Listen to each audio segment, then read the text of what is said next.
Get that on. The committee will come to order. It should be noted at the outset that we have a number of members on this subcommittee who are also members of other subcommittees who are having hearings going on simultaneous to this one. So there will be an ebb and flow of members coming in and out for various time frames, and we will yield to them in the order that they arrive. And I am hopeful that the ranking member will be here momentarily so that she can participate also in the early stages of this hearing as we welcome our guest, the Secretary of Labor. Secretary Perez, welcome to the committee. An honor to be here, sir. Mr. Perez was confirmed as Secretary of the Labor Department last July, and though this is his first budget hearing before the subcommittee, I have no doubt that by now Mr. Perez knows the programs, the policies, and the priorities reflected in this budget request. Mr. Perez, thank you for stepping into such a demanding role at such a demanding time. In the midst of an unacceptably slow economic recovery, millions of Americans are still unable to find work. I'm sure these last months have been quite a challenge, but I appreciate your role and your attendance here today to discuss the fiscal 15 budget for the Department of Labor. I intend to be brief in my remarks, but before I yield to the ranking member, should she arrive, I do have some concerns that I'd like to address at the outset of this morning's hearing. I believe this must be the most anemic recovery to any recession we've endured in recent memory. According to a report by the Center on Budget and Policy Priorities, now almost 5 years into the recovery, the economy has replaced only 7.8 million of the 8.7 million jobs lost since the start of the recession in December of '07. To make matters worse, the labor force participation rate is the lowest level since 1978 and has declined each year since the recession began. The current unemployment rate of 6.7% belies the fact that millions of Americans have simply given up looking for work and are no longer counted as part of the labor force. And yet there are currently over 4 million job openings. These openings go unfulfilled due to a persistent skills gap in this country. Employers tell us that they can't find enough skilled workers for the positions they need to fill. I hear it when I circulate through my district, and I'm sure my colleagues hear the same. The department has spent more than $35 billion over the past 10 years in training and employment services. It is clear to me that these job training programs are not working. It begs the question, why does job creation in this country continue to be so slow? At last week's public witness hearing, it was made clear to me that the regulatory environment, while not the only factor, is certainly a contributing factor. Businesses are so concerned about many of the regulations pending at the department that they are hesitant to hire new workers. I don't blame them. There's simply no certainty surrounding the regulatory environment in which they will find themselves operating. Another factor in pending job growth is excessive enforcement. I look at this request and descriptions in the justification material. There is no ambiguity as to where the department's priorities are. Once again, this administration proposes to shift funds from compliance assistance to enforcement. Enforcement does not create jobs. It has real costs for employers and is especially burdensome for the small businesses we rely on as the biggest drivers of job growth. Excessive enforcement has only created an adversarial relationship between business and the federal government. Instead, we need to be working together to ensure safe workplaces and to create jobs. We need to give businesses incentives to hire more workers. Bad actors should be held accountable, there's no question, but I believe this proposal represents a backward approach to job creation. Job training programs are not working. Employers are facing onerous and overreaching new regulations. And with this budget, there is an additional burden of yet more punitive enforcement. So I intend to ask questions along these lines in a moment. Again, I'd like to thank you, Mr. Secretary, for being here at this time, and I'd like to yield to the ranking member, Ms. DeLauro, for her opening statement. Thank you very much, Mr. Chairman. My apologies. The Agriculture Subcommittee was meeting at the same time, but welcome to you, Mr. Secretary. So delighted you joined us this morning. I welcome you to the subcommittee for your first appropriations hearing. Thank you for your leadership on behalf of working families, including pushing for higher wages and support for the unemployed since becoming the Secretary of Labor. We're here today to talk about the budget for the Department of Labor, an agency whose mission is to help to create jobs, to build a strong middle class, to support a strong economy for everyone by increasing opportunities for economic mobility, by providing temporary assistance to the disadvantaged, and by protecting the health and the safety of our workforce. As a matter of fact, to quote you, Mr. Secretary, in your testimony, it's about making good on the promise of opportunity, which is central to the mission. As we look toward the coming fiscal year, I think it is important to keep in mind the bigger picture and the severe budget constraints the Department of Labor has been facing in recent years. For even as we have been trying to get people across the country back to work after an historic recession, the overall discretionary budget for this department has been slashed by 1/6, adjusted for inflation since 2010. These cuts have damaged our priorities across the board. The future of the economy lies in jobs that require knowledge and skills, and those jobs also offer the best chance for decent, livable wages and benefits. But despite a clear need for a highly skilled workforce, and with this House majority's intent on slashing needed investments rather than creating jobs, Congress has cut funding for job training and reemployment programs by nearly 20% since fiscal year 2010. Training programs for dislocated workers have also been cut by a full 20%, despite the fact that employers continue to claim they cannot find qualified workers to fill job openings. Job training programs for at-risk youth have been cut by hundreds of millions of dollars per year, even though teen unemployment remains above 20%.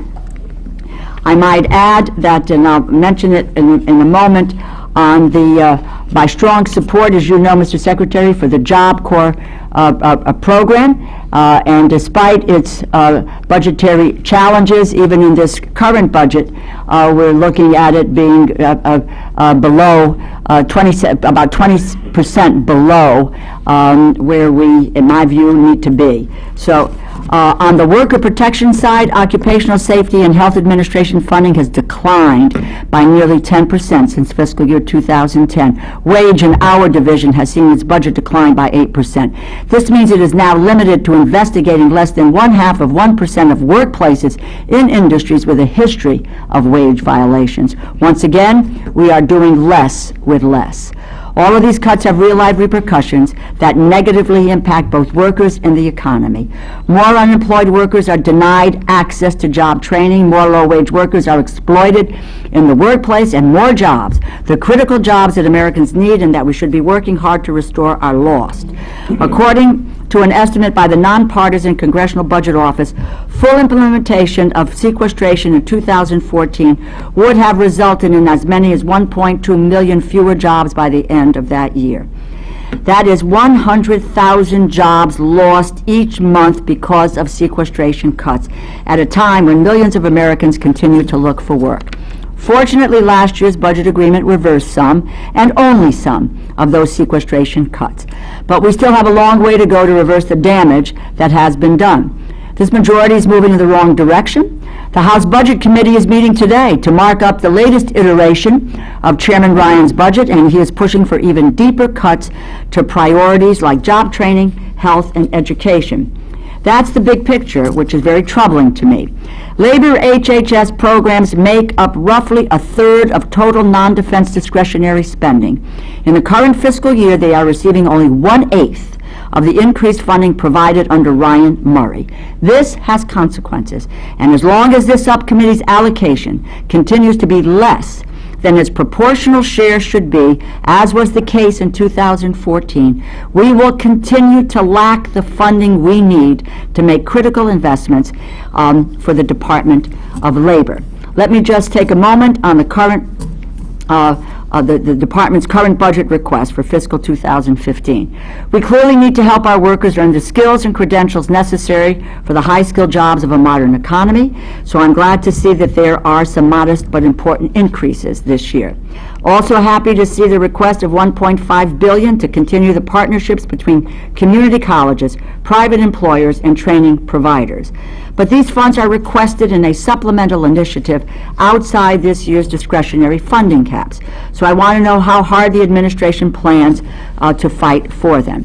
With regard to worker protection agencies, I support the requested increases for priorities such as wage and hour investigations and whistleblower protections in this request. Adding 300 investigators, updating important rules and regulations will help to ensure that our workers receive the wages, benefits, and legal protections that they deserve. So I think the Department of Labor is doing many good things and is moving in the right direction, albeit more slowly than I would prefer, but I do have some concerns. One example, the administration continues to propose funding cuts to the Women's Bureau, Women in Apprenticeship Program. Both of these programs serve to improve career opportunities for women, and I plan to fight for their continuation. Women now make up half the nation's workforce, but they face a host of unique and disproportionate challenges in the workplace, from unequal pay to continuing barriers to non-traditional employment. So I'm interested to know what the department is doing in light of these funding cuts to improve economic opportunities for women. There's much to discuss today. I thank you again for joining us, Secretary Perez. Looking forward to your testimony and to working with you to advance the President's economic agenda and support our nation's workers and their families and to build a strong economy. Many thanks. Thank you, Ms. DeLauro. Members are advised that we will be honoring the 5-minute rule during our Q&A portion of the hearing today, and that rule will also be in effect for the Secretary this morning. Note that there is a device on the table that operates like a stoplight.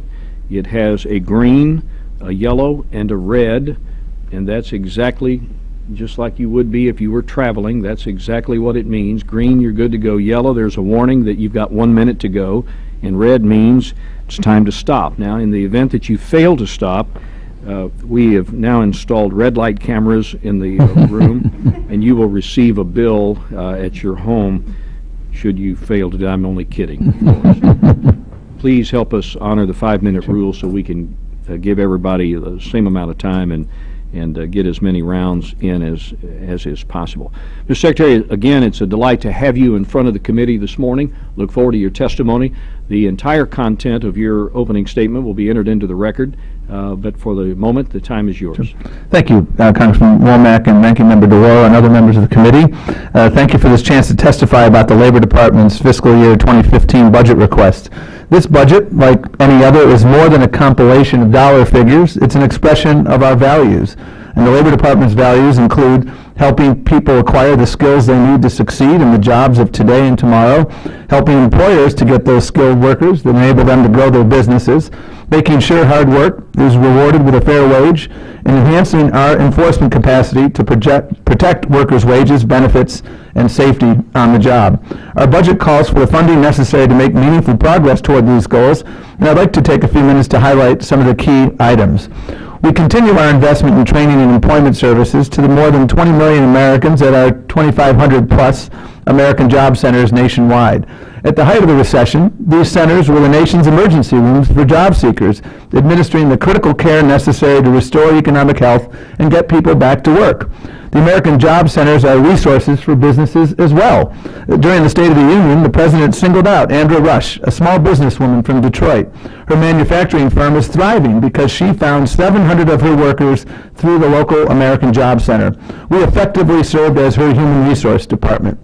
I'd like to think of the Labor Department as playing a Match.com kind of role, helping workers and employers find the right fit. One of the most vexing challenges that we're confronting continues to be the plight of the long-term unemployed. Frankly, it is the one issue on my plate that keeps me up more than any other issue at the Department of Labor. Even as the economy continues to recover, the rate of long-term unemployment remains at or near unprecedented highs.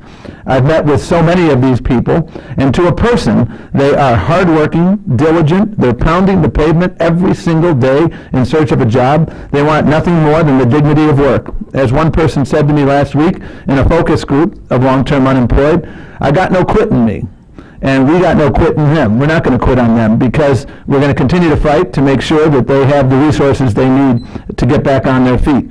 And I'm pleased that the Senate is poised to pass a bipartisan bill this week that will finally extend emergency unemployment benefits, which were cut off when Congress failed to act at the end of last year.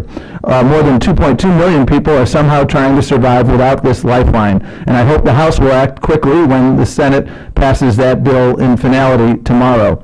Unemployment benefits, while important, are not enough. And we need to work together on ways to get everybody back on their feet who needs a job and wants a job.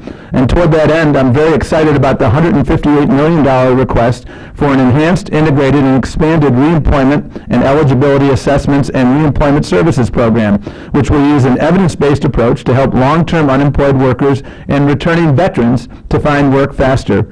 We also request $15 million in grants to support sector strategies, helping the long-term unemployed and other targeted populations receive the training they need for careers in growth sectors. These recommendations are built on a growing understanding of what works, and you can be assured that the budget assumes that we will incorporate rigorous evaluations. Although it's not before the committee, the President's 2015 budget request also sets forth an Opportunity Growth and Security Initiative, which includes a robust investment in our community colleges, 1/3 of which would be used to promote greater use of apprenticeships, which are another proven workforce development strategy that I think is way too undervalued in the United States. We need to change the national mindset on apprenticeships. A four-year college degree is important for so many, but all others do not need a four-year degree to punch their ticket to the middle class. And so we need to make sure we let young people and their parents know that there is a bright future in America for people who want to work with their hands. Training and skills development is an important piece of the department's work, but it is not the only piece. And as I said before, we play a critical role in ensuring that Americans get paid the wages they are due, that they are safe on the job, and their benefits are secure. Our budget seeks an increase of almost $30 million for our wage and hour division, which would cover the cost of hiring new investigators to ensure that people who work get paid, and employers who play by the rules are not undercut by those who don't. No worker should have to sacrifice their life for their livelihood. And so the 15 budget calls for substantial investments in the ability of OSHA and the state partners to keep workers safe. And to safeguard the retirement of American workers, we request $188 million to help protect the more than 141 million people covered by benefit plans together, holding a combined $7.8 trillion in assets.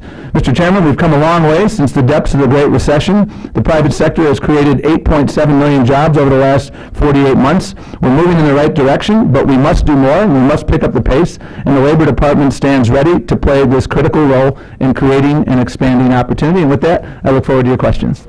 Thank you very much, Mr. Secretary, and I appreciate your opening comments. Mr. Secretary, I know this is a budget hearing, but this is the first opportunity that I've had as a member of Congress to address some issues that I think are down inside the department that are, to me, very, very critical. In your written testimony to the Education and Workforce Committee, and in today's testimony, you tout public-private partnerships and an inclusive, transparent process. Hearing the Secretary of Labor mention these things kind of excites me because it gives me hope that there are some things that we can all work on together to help us help this economy and put people back to work.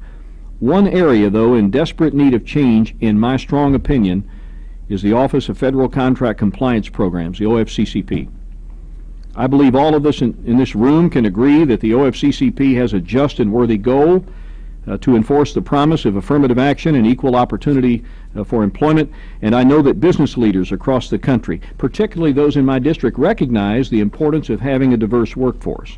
That said, however, I have very serious concerns with this organization. I've had many conversations with contractors and attorneys across the nation. Every time I hear the same things, and we can categorize them in basically three areas: transparency, inefficient processes, and a lack of organizational direction. Let me talk about transparency. The OFCCP reaches conclusions on alleged issues of discrimination and refuses to share with a contractor how it came to conclusions. Contractors have no idea about the rules and metrics the agency is using to determine whether a contractor is in compliance. The regions and district offices seem to have different interpretations of the same regulations. And when asked, the OFCCP refuses to share the rules and metrics, making it impossible for the contractors to self-audit and to do everything in their power to be compliant with the rules. On inefficiency, audits are prolonged, they're adversarial, they're confusing, and in too many cases, they have gone on for many, many years. Contractors have been forced to produce the same documents multiple times in the same audit to the same compliance officer. And on the subject of leadership and direction, the process differs based on the regional office involved. So in theory, the same contractor with facilities throughout the country could be subjected to two very different processes. There appears to be very little communication and coordination among the regional offices and the national headquarters in D.C. So, Mr. Secretary, are you aware of the dysfunction that I talk about with the OFCCP? Mr. Chairman, I'm very proud of the work that OFCCP is doing, and let me give you an example. Just yesterday, OFCCP reached a settlement in a case that really embodies the nuts and bolts work that they do. 3 women who are carpenters were working on a site, and it was a federal contractor, and they were repeatedly harassed because they were women. And OFCCP came in there, they investigated the case, and they got tens of thousands of dollars of relief on behalf of these women who were unjustifiably and illegally harassed. On the issue of partnership and transparency, I think the Section 503 rule that was recently promulgated is a fantastic example of the approach that we take.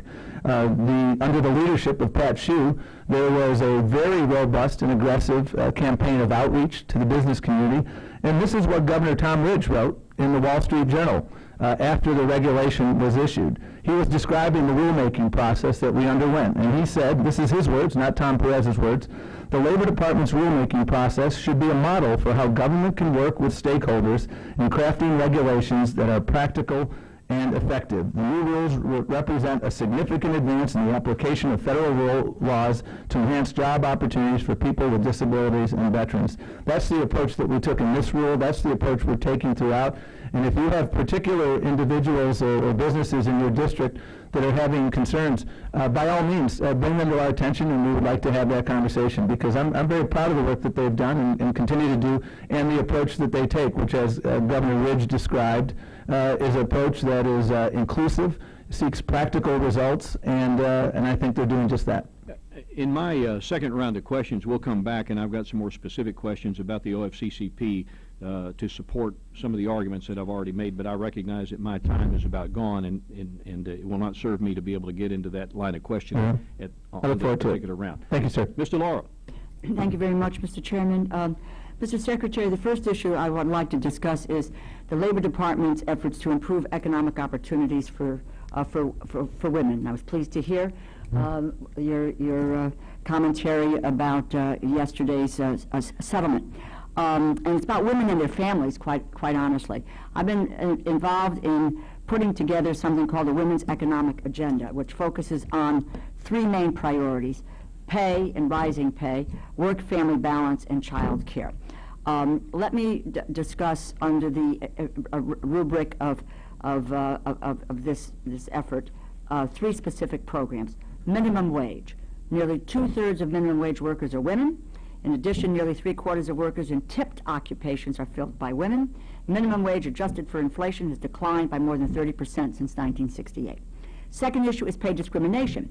Last week, New York Times story, 44,000 women who worked for years at some of the nation's largest jewelry stores, while they were being systematically paid less than their male co-workers for the same job, also being passed over for promotions. So I was very happy to see the budget request for an increase of OFCCP and including funds to investigate paid discrimination by government contractors. The third issue is paid leave. U.S. has no mandatory paid leave policy, making it just 3 countries in the world and the only country among industrialized countries to not mandate paid maternity leave for new members, if you could tell the subcommittee how the Labor Department is working to increase economic opportunities for women, how we plan to move forward on minimum wage, paid discrimination, paid leave. Let me also add these couple of things so that you can answer it all at once. My hope is that we would be able to reinstitute the OFCCP Equal Opportunity Survey that was discontinued.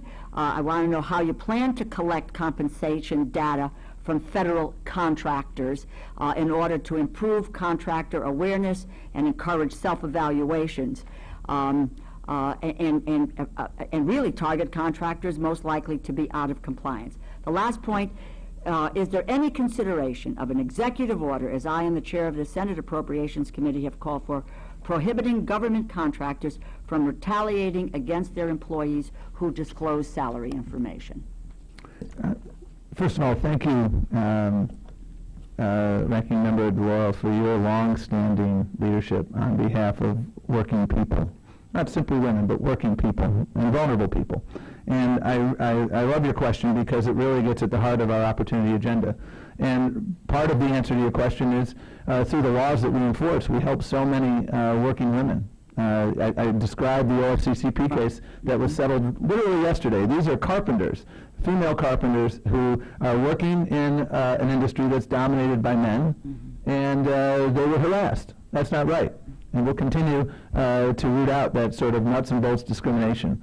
In our wage and hour context, we just reached the largest settlement in DOL history on behalf of tipped workers who are disproportionately women, more likely to be living in poverty, more likely to be on food stamps, as you well know. That was a case out of Philadelphia where the recovery was almost $7 million on behalf of tipped workers. So our enforcement work will continue in this area. I'm very proud of the work we've done in the FMLA. Over the past 5 years, we've collected more than $9 million in back wages and monetary relief for employees affected by this particular law.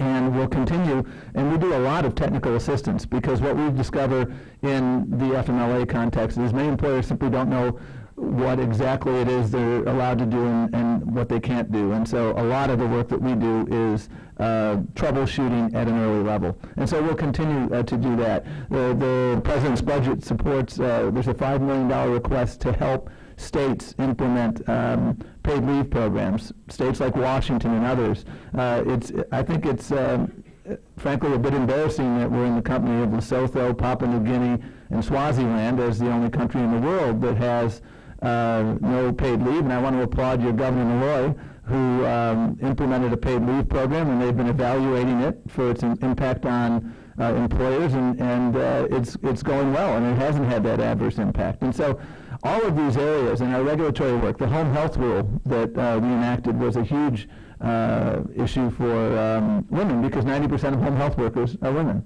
What kind of opportunity do we have to lift that restriction with federal contractors? Well, I still have a minute. We'll come back to that. Well, no, it's because it's red.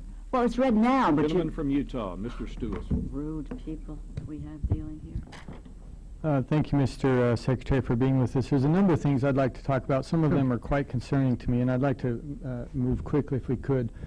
I grew up on a family farm. We still have that farm in my family. In fact, so does my wife. When I was in the Air Force, there's nothing I enjoyed more than going home and ranching with my brothers. We don't have any employees on my farm. Do you believe that OSHA has the ability to step on my family farm and to inspect and regulate what we do there?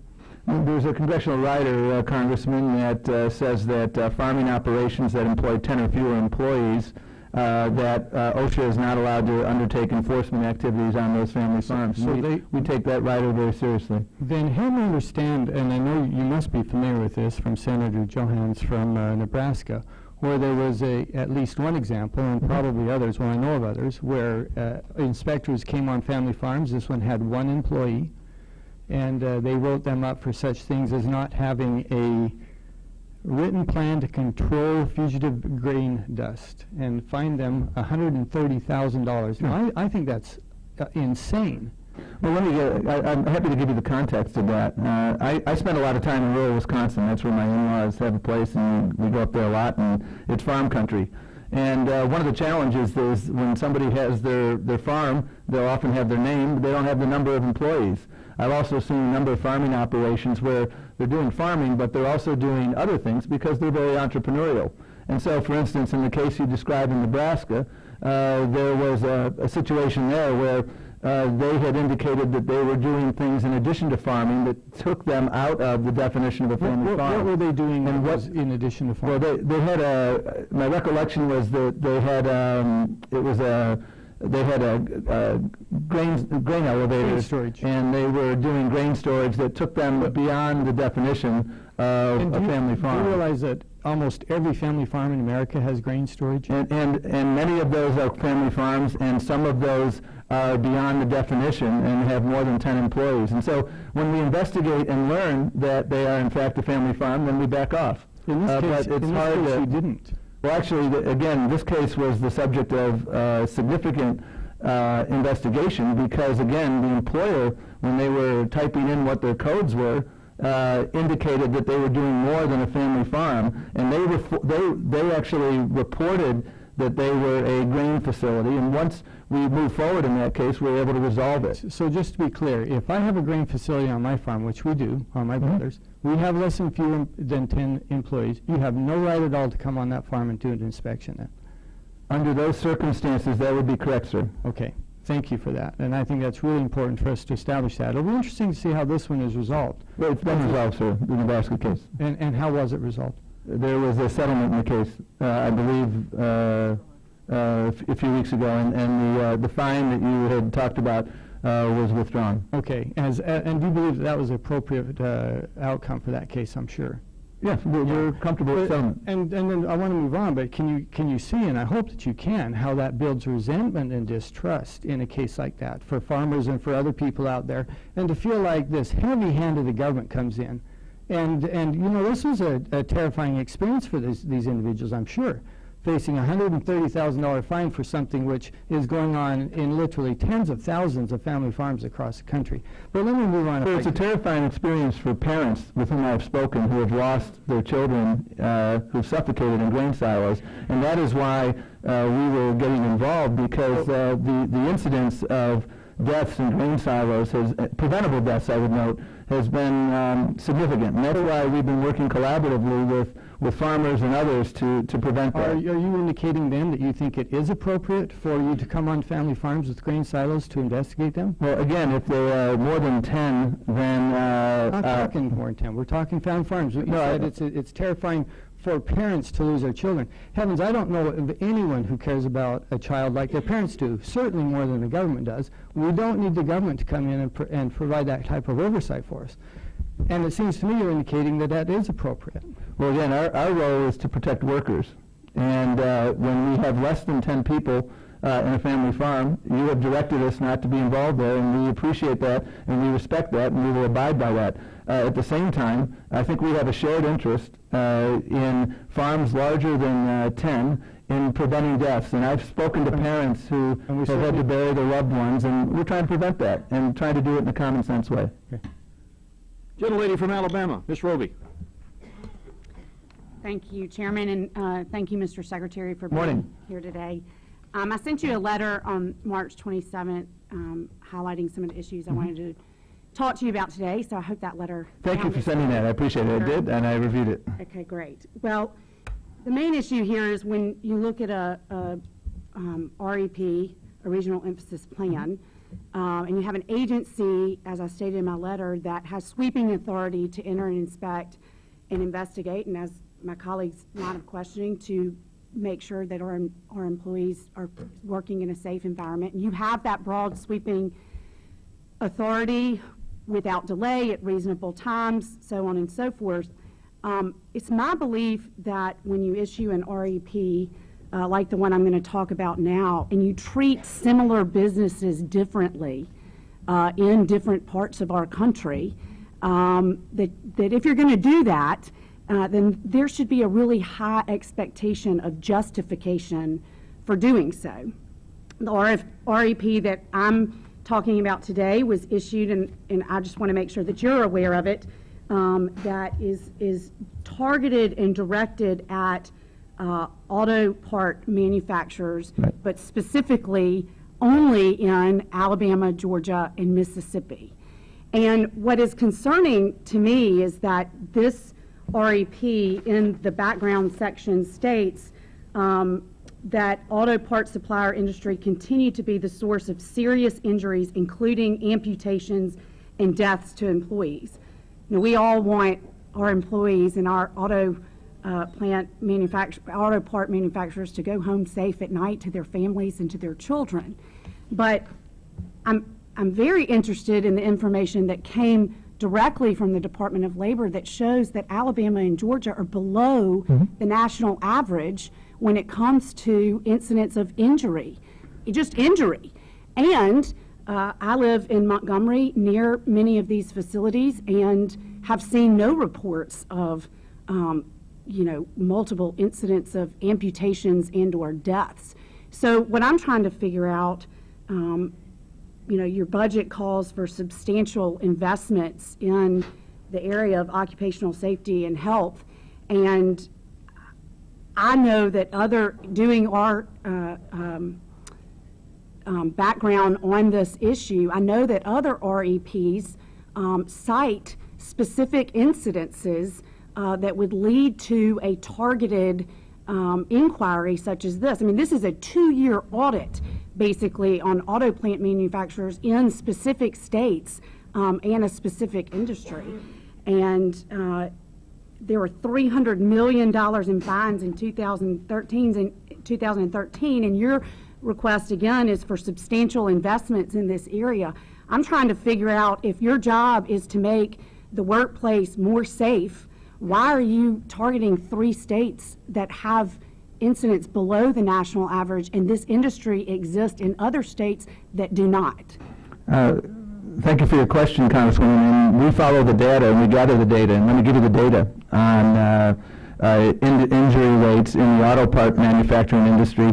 And in Alabama, in particular, the injury rate in auto part manufacturing is 50% higher than in the same industry across the country. So the reason we have this regional emphasis program is because when we see data and we have experiences showing that there's a problem, then we put that emphasis in the areas where there's a problem. And so we worked with Hyundai for almost 5 years in a compliance assistance mode to try to address these issues, and we were unable to bring down the injury and illness rate. So those statistics are in quite contrast to what came out of the Department of Labor, showing that Alabama and Georgia are below the national average. No, I'm happy to. I would very much like to get. I'm happy to give you that data, because we're following the data in our regional emphasis program here and across the country. When there's a problem, that's what brings us in there, and regrettably, what's there's a troubling problem to now. me is that 3 states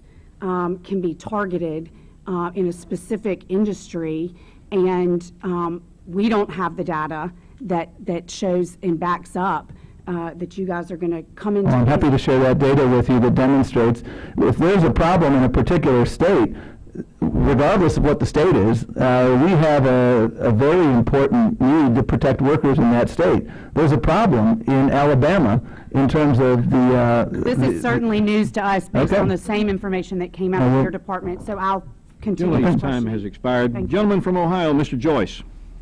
Thank you, Mr. Chairman. Morning, sir. Morning, Secretary. How are you, sir? Congratulations on your Dayton Flyers. You're very kind. Thank you. Secretary Perez, thank you for appearing there today, but according to preliminary data from the Bureau of Labor Statistics, there were 4.1 million job openings in January, and that's up from 3.8 million a year ago.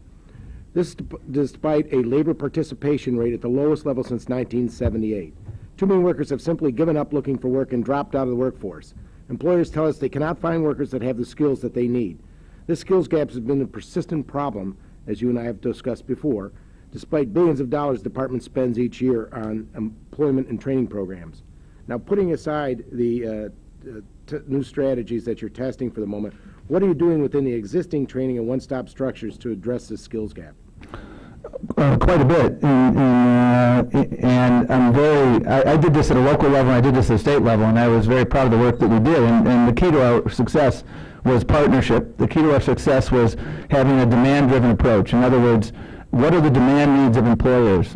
You can't train and pray anymore. You can't train widget makers if nobody's hiring widget makers. And so the approach that we took when I worked on this at a local and state level, and the approach we take to this now at a federal level, is to make sure that we understand what the demand needs are and that we match the demand needs, working with community colleges and others to help people upskill and get those jobs. And I can give you some facts and figures about some of the work that we have been doing across this country, because under our Wagner-Pizer program, for instance, last year alone, 18 million people received services.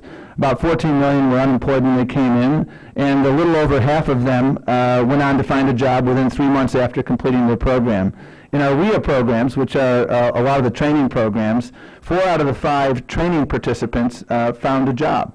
Now, actually, I'm not sure if you were able to get here earlier, but we talked about a woman in Detroit. Her name is Andrea Rush.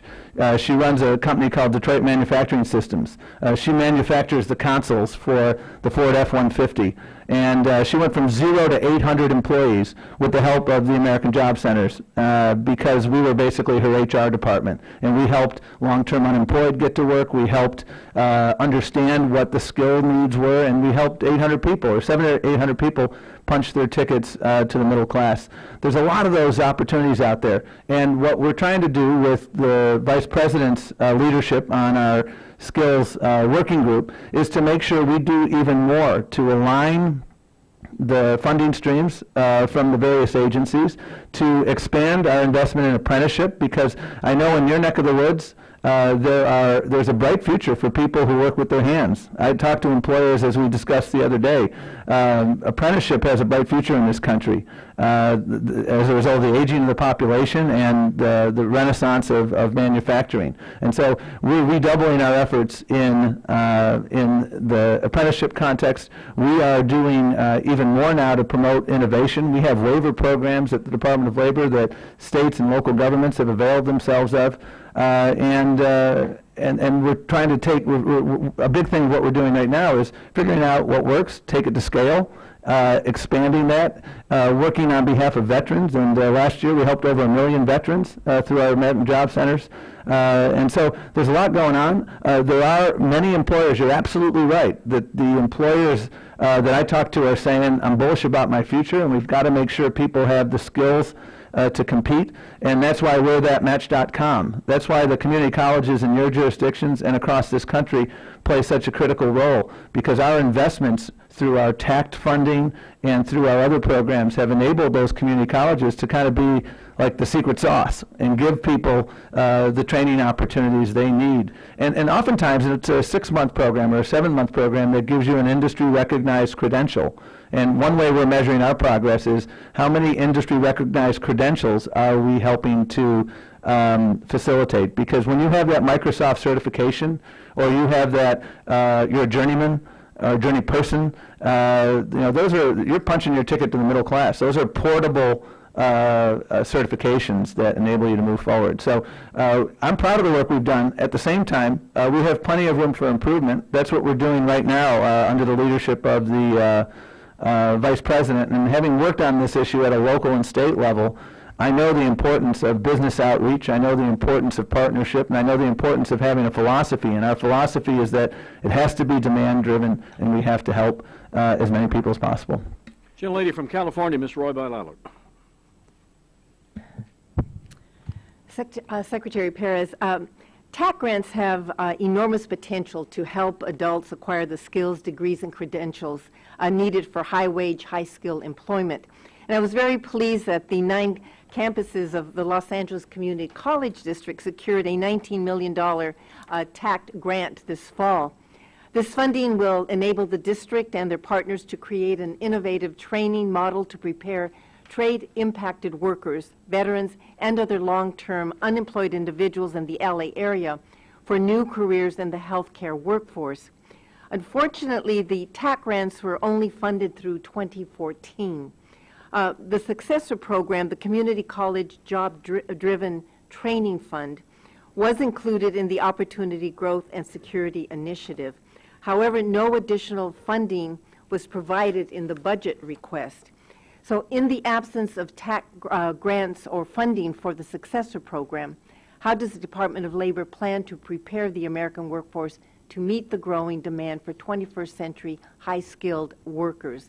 And are there other programs that can fill the void that's being left by this important program? The tax program has been an indispensable funding stream that has enabled us to catalyze partnership and innovation across this country. The program that you described in Los Angeles, Congresswoman, is a perfect example. And I was out there with the mayor and with the community college presidents when we announced that grant. The community colleges, frankly, hadn't ever collaborated on a grant before.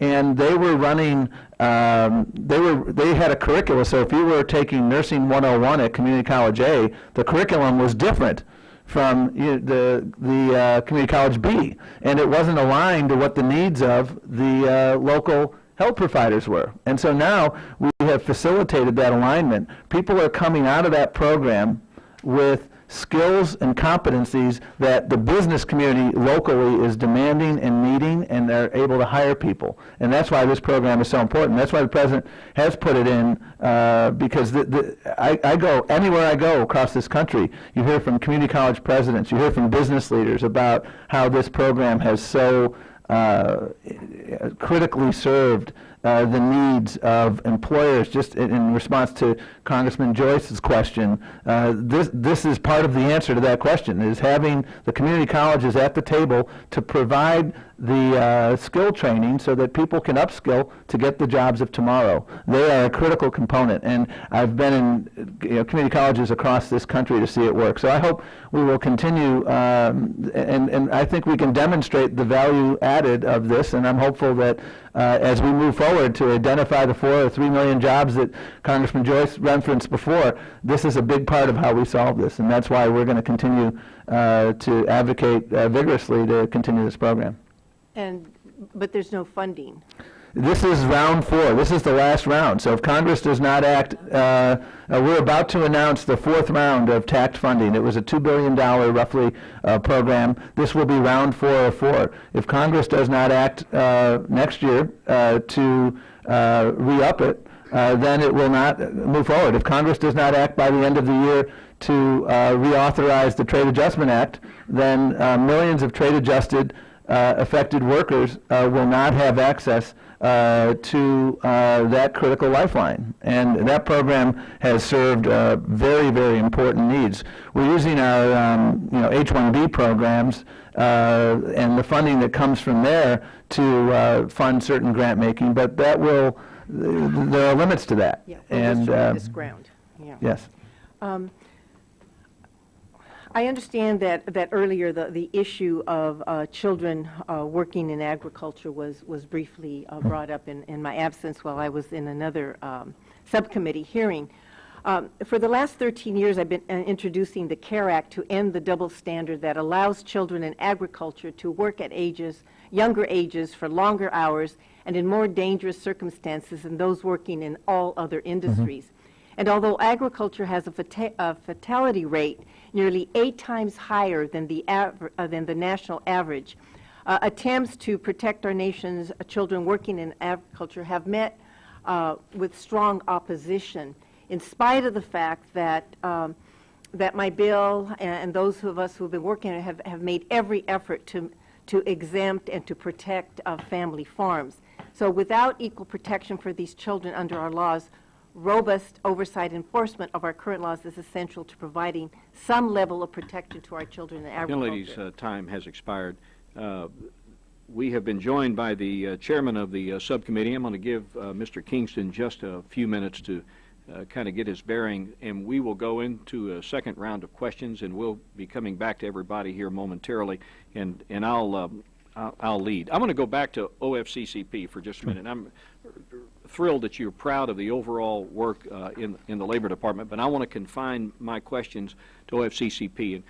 And Mr. Secretary, I spent 30 years in uniform, and I've been responsible for and participated in a number of inspections involving my military units. And so I kind of look at the audit process and the inspection process that I've witnessed in the military. It's kind of the same thing. So in your words, very briefly, what's the purpose of one of these audits?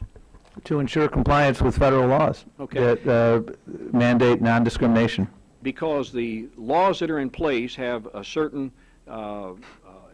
purpose to ensure that people have opportunity and equal opportunity and this sort of thing. So can we agree that the audit process, as you say, is to ensure compliance, but really overall is to just make sure that people have these opportunities?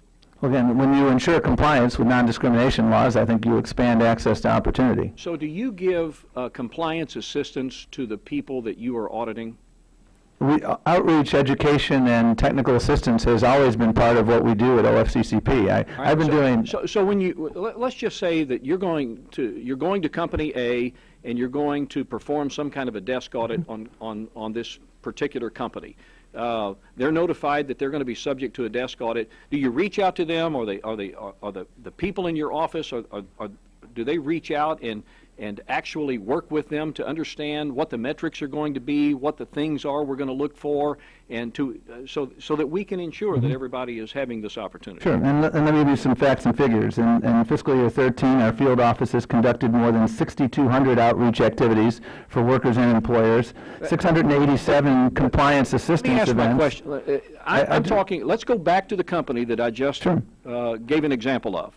So you're going to perform a desk audit. Do you go to the company and you say, this is what we're looking for, this is the checklist? Do you actually work with that company so that they that they understand what they're up against? I mean, there's a full spectrum of things that you can look at. Do you work with them specifically on the issues that you're looking at for that particular company? I'm hoping that let me give you an example again. In this company, there's a really good chance that they attended one of the 900 outreach seminars and conferences and symposium that we did, because we have a very active and robust outreach technical assistance team that is out there. And so by the time our goal is by the time we conduct an audit, people will have already understood what the rules were, and that it will, I would like nothing more than to say... rules, aren't they? Actually, there's a simple rule: don't discriminate. That's really the simple rule. I mean, if you can't do what the people in this case I described yesterday were doing. They were discriminating against women carpenters.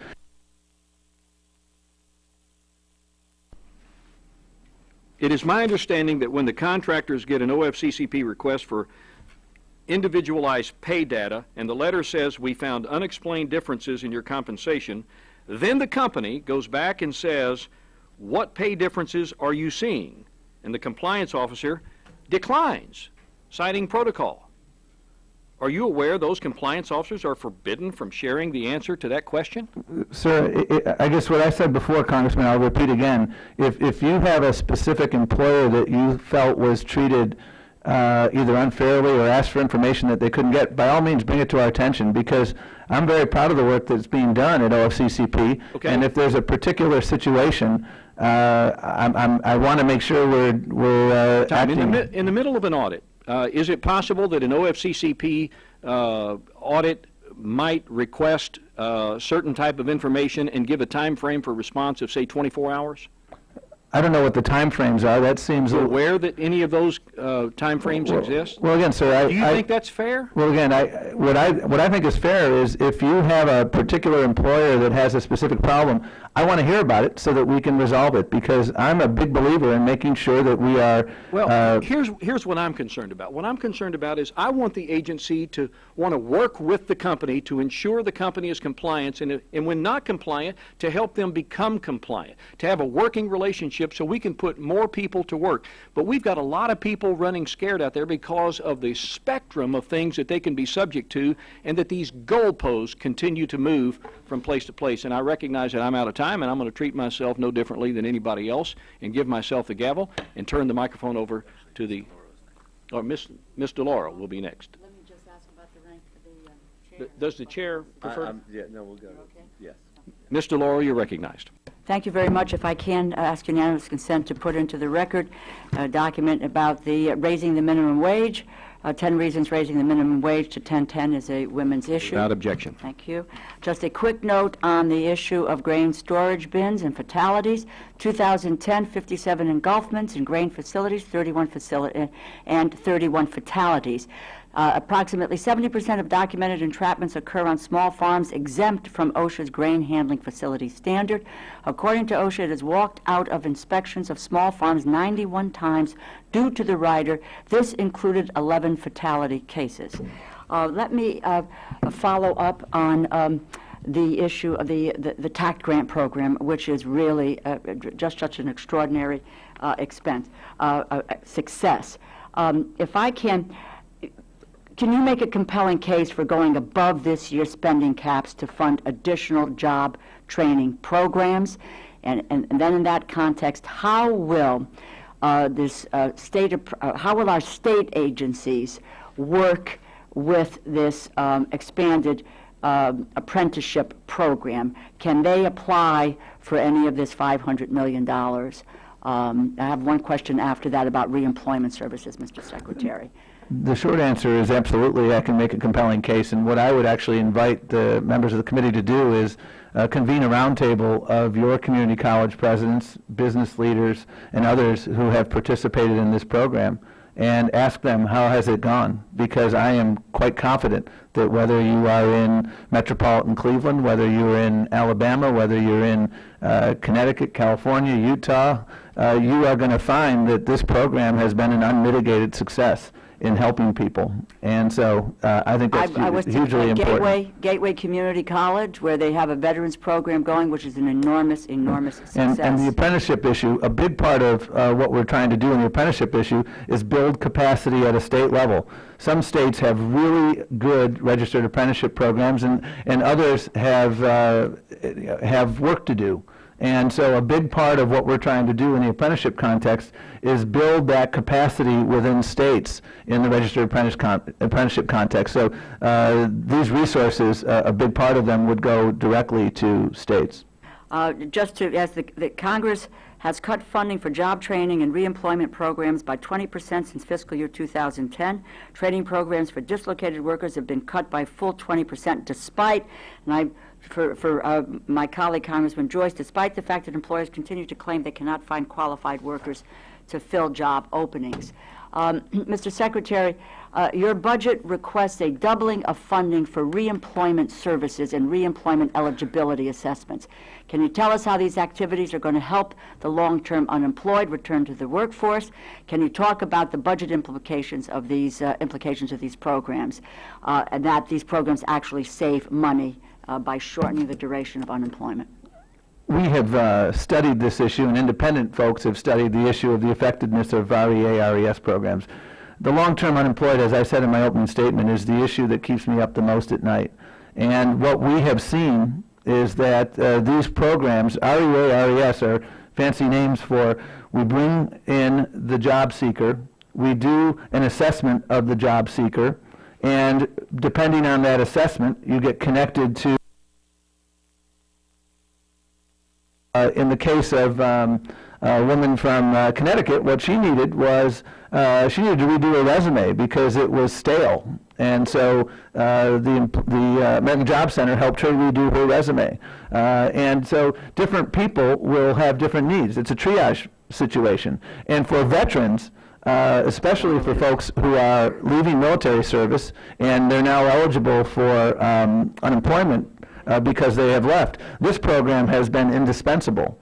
And when we connect people to the American Job Centers and we provide this extensive help, the studies have shown that we get people back to work. And so this increase, this requested increase, is designed to address long-term unemployment. It's designed to ensure that our veterans who are leaving military service, and we know with the mandatory drawdown that we have more veterans in the pipeline. We're trying to work upstream with them, so 6 months before they leave, we're helping them out. And so we're continuing the work in that area. This program is one of the most important things that I would respectfully assert that Congress could do to reduce the ranks of the long-term unemployed.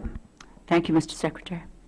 And now the microphone goes to the chairman of the subcommittee, Mr. Kingston from Georgia. Thank you, Mr. Chairman. Morning, Mr. Chairman. Mr. Secretary, good to see you, and members of the committee. One of the high concerns I have is we have 47 different job training programs across 9 federal agencies. In 2011, the GAO did a study and found that these cost more than $18 billion, but they also could not find evidence that any of the job training programs were working. And yet this Congress has tried to combine as many as possible, and the administration has fought us every inch of the way. While I may want to reduce this, say, to 10, it doesn't seem possible that the administration can seriously believe 47 is still necessary. It would appear to me that it would be something that we could say, okay, which ones work, where's the duplication, and where they're effective. I don't see it as being a huge philosophical question either. I see it as just being a practical one. But, you know, in this town, when you're trying to do something that requires common sense, everybody digs into the bunker and says, no, we've got to protect this constituency or that constituency. So what is your comment on that? Well, we've had a very, I think, productive conversation with members of the Ed and Workforce Committee with Chairman Klein and others about this issue, because actually if you look at the President's budget request, one example of where I agree with you is that the new Career Pathways program is in fact a consolidation of the Displaced Worker program and the TAA program. So we're attempting, because at the end of this year, TAA expires, and people in your districts who are getting critical assistance are going to lose it. And so our philosophy there is let's put those together because those work. As it relates to other investments, I think it's important to understand that when you add up programs or funding streams, a funding stream is not a program. There are 4 or 5 different funding streams for veterans, for instance. Let me ask you this. Did you read the GAO report? I sure did. And what did you think? the Especially the part that said there was no evidence that they were creating jobs, or no evidence that they were working. That's actually not what I thought the GAO report said. The GAO report said that what we need to do a better job of, and I agree with this, is to make sure that our programs are aligned. And that's precisely what we're trying to do right now. That's what I did when I was in state government, imploding stovepipes, making sure that all of the different agencies that had skin in the game were working together. And that's why we're working with the Department of Housing and Urban Development, with HHS, with the Department of Education, Department of Agriculture. But right now, after reading that, you don't see any of the 47 that should be eliminated? Well, again, actually a number of them have already been eliminated, and I'm happy to go through that with you after this hearing, because some of the funding streams that were identified in that report are no longer funded. But what I think is really important to understand is, again, there are 5 different funding streams for veterans. I think those funding streams reflect a very careful consideration by Congress that veterans have unique needs. And so when a veteran comes into an American Job Center, Mr. Chairman, he's not asking for a funding stream, he's asking for a job. And that person may have a disability, and Congress has correctly, in my judgment, said we need a program. What I would like, and I'm just cutting you off to try to stay in the 5 minutes, but what I would like to receive from you is, of the 47 and of the GAO report, what your response to it is, and which of the 47 you're willing to work with us to consolidate, and which ones you feel are really working and which ones aren't, because I think where we also could find some agreement is which ones are the best, because if one's really turning out trained people that can transition into jobs, maybe we should put more money in that and starve one that's not as efficient. I want to ask another question on military bases. That recently, if you under this administration's executive order, they're going now to minimum wage if you have a fast food restaurant on a military post. But I understand, in addition to that, the Department of Labor is starting to require that restaurants pay an additional health and welfare benefit of $3.81 an hour, which would mean if you're working on a military post in a McDonald's or whatever, that the starting wage would be $13.91, which would be extremely difficult to sell competitive tacos or hamburgers or fried chicken. That would defeat the purpose of having those on military posts for our soldiers and their families. The executive order indicated that... I'm so sorry, Mr. Okay. Secretary. Sure. Mr. Kingston is out of time. We are He joined gives by... no mercy to anyone, so we're in the same We are, boat. not even myself, we are joined by other members of the subcommittee, and in the order, provided that I've got this correct, Ms. Lee of California will be next, then we'll go, I think, to Mr. Harris of Maryland, and then to Mr. Honda of California. So at this time, I'm going to give the floor to Ms. Lee of California. Thank you very much, Mr. Chairman. Good morning, Mr. Secretary. Sorry, Morning. and I apologize for being late, but I've got 3 committees going, one of which Three is places at budget. once thing is a little hard. Budget Committee, where we're really talking about a lot of the budget, your budget. But thank you again for being here and for your tremendous leadership. Although our economy is slowly improving, investments in job training, and I'm working on an amendment to the budget now to increase to the president's level job training funding. But job training, which really puts individuals in a place where they can work at a living wage, job training programs are key to lifting individuals and families out of poverty, addressing the growing inequality in America, and creating opportunity for all. Now, the unemployment rate, and I know we're all pleased to see the unemployment rate down to 6.7% in, I believe, February. But again, in the African-American community, 12%, and 8.1% in the Latino community. So there's still nearly 4 million Americans who have been unemployed for 27 weeks or longer. And these numbers, unfortunately, are disproportionately represented in and by minority populations.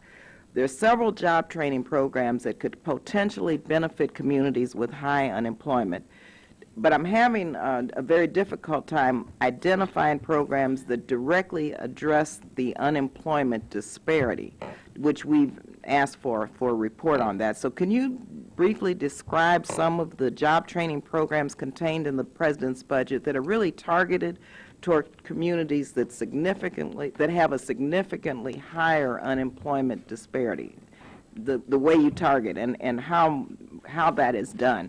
Then secondly, as it relates to poverty language, in 2014, poverty language, it says, "Poverty is far too prevalent in the United States. Congress and the administration should work together to implement policies, interagency efforts, and support proven anti-poverty programs that reduce the existence of poverty and the suffering associated with it." So these interagency efforts should be well coordinated between labor, education, health, and human services, given the unique responsibility that these agencies, your agencies, share really in training our workforce, educating our future, and ensuring the health and well-being of all Americans. So how do you envision this coordination internally within the Department of Labor and with other agencies to fulfill the goal that Congress set, and that is to support efforts to reduce poverty? That coordination that you describe is critical. Is what, when I was talking to the chairman before, the alignment is about making sure that we are working together to make sure that the DOL funds are spent appropriately, and with our colleagues, whether it's HUD, whether it's USDA, all the other agencies that have training dollars, that we are spending these dollars synergistically in demand-driven context, and that's exactly what we're doing. When I was in Maryland, I co-chaired a workforce subcabinet. We brought together all the agencies that had skin in the game to make sure that we were aligning our investments, and that's what we're doing right now in the federal government, and I participate in those meetings with regularity. In terms of your first question about the investments that enable us to get at many communities that are in specific need, Congressman Roybal Allard described a program. There was an investment through our TAC program in Los Angeles, and I went there and visited them, and it's a remarkably exciting development, and the people who are in that community college, who are overwhelmingly students of color are going to benefit remarkably from that. Our Ready to Work grant, which is a grant designed to get the long-term unemployed back to work, is designed to take innovative practices from across the country and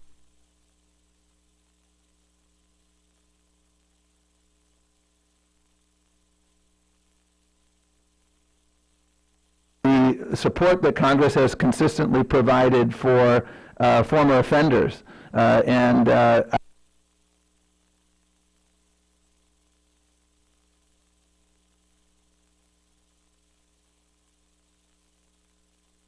That we have done there. And frankly, I think one of the most important things we could do to address these issues of disparities is raise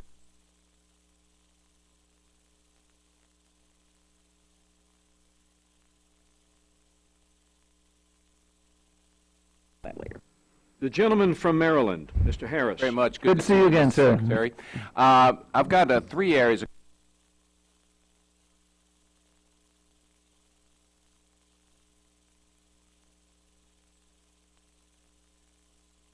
within the statutory deadlines. Will you commit to us today that you're doing whatever you can to improve the processing times, which is so vital to, as you know, people on the Eastern Shore? I think we've spoken to many of the same employers there over the years, and I very much appreciate their plight, and I want to make sure that we do our level best to process their applications in a timely fashion, and that's what we're working toward, understanding that we also need to take our role in terms of protecting American workers seriously. But there is a statutory, and I look forward to working with you on that. Statutory dedeadline. So if you could do whatever you can. I look forward to working with you. Second issue is the last two are kind of wearing a physician's hat. You know, the MSHA, the Mine Safety and Health Administration Standard for Occupational Noise. Curiously enough to me, don't measure. You know, there's measuring equipment that can measure decibel sounds that actually are near the eardrum, which seems to make sense to me. I mean, if you want to measure the effect on someone's hearing, you got to measure near the eardrum, and yet MSHA still insists on using measurement techniques that don't take into account the fact that you can have ear protection on. Just curious, why? Why wouldn't you use the best technology to actually identify high decibel noises as close to the eardrum as possible? Well, if you have ideas on how we can do a better job of protecting worker safety, because worker safety is job one in the MSHA context, and if you think that there's a better mousetrap to be built, I want to listen to you and figure out if we can do that. And we're going to continue that dialogue. And the other thing, is the last issue is the silica standards. This is puzzling to me because, as you know, the permissible exposure level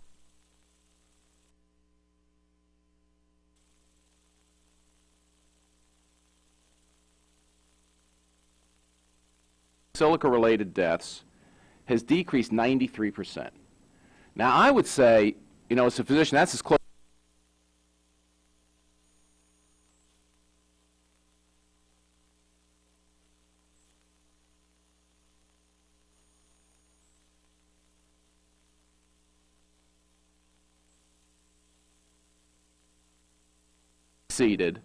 and yet they are now having they're suggesting a 50% further reduction in the silica levels, safe silica levels. Now, viewing that you had a 93% reduction under the old standards aren't yet fully enforced.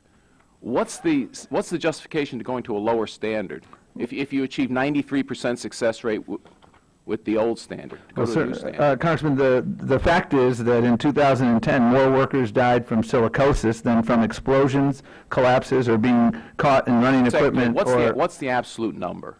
I don't know what the absolute number is, and I'm happy to get it for you, but I can tell you that the proposed rule is expected to save close to 700 lives and prevent more than 1,600 cases of silicosis each year. That would be less than 200 deaths from silicosis. Well, I actually, you know... So we're going to have to get our figures straight. Well, we'll have a conversation about that because I have great confidence in the work that our folks at OSHA are doing, and you know, Secretary Perkins in 37 talked about the dangers of silicosis. So we've known about this for a long time, and we worked with NIOSH and other experts to make sure that we had an evidence-based approach to this, and we have a very inclusive process, and there are still hearings taking place, and so folks who share your perspective have had a very ample opportunity to weigh in, and will continue to do so. So, but if you could just, again, fill me in, why wouldn't OSHA attempt to vigorously enforce the current standard before reducing that standard? Well, I just OSHA don't does. understand, unless it's to just go after, and let's face it, this is always a possibility, that, the newest use for silica-containing substances is hydraulic fracturing. I get it. I get that the administration doesn't want us to do hydraulic fracturing. The world gets it. Unfortunately, Mr. Putin gets it. Why would you choose, again, and we may have to, you may have to, fill me in on what other data is, but why would you reduce the standard when you're not enforcing the current standard? And by OSHA's own admission, there are many times when the current standard's not. We are enforcing the current standard, sir, and people like Alan White, a 48-year-old foundry worker who's about to die, are the things that motivate me in this area, because he's dying.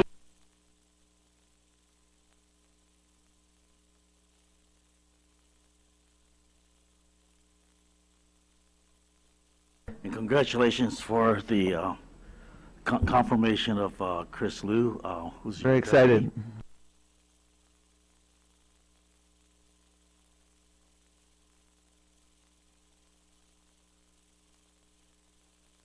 Behavior model for the rest of the country, although 1010 could be low, but it's a great start for us.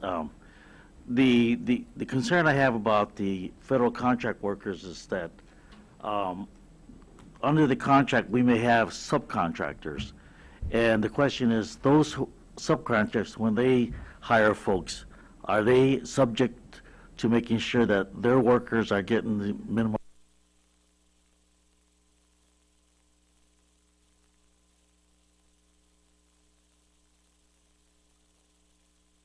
and asked in connection with the application of the executive order.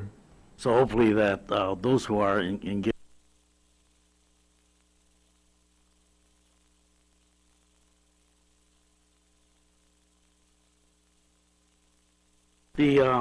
promoting pay equity, the administration's effort to close that wage gap by prioritizing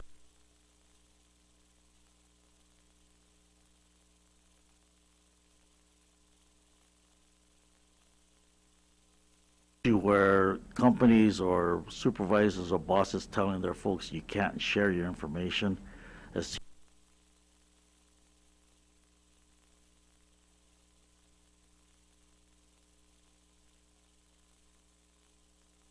an example. Lilly Ledbetter, who the first bill the president signed was the Lilly Bed.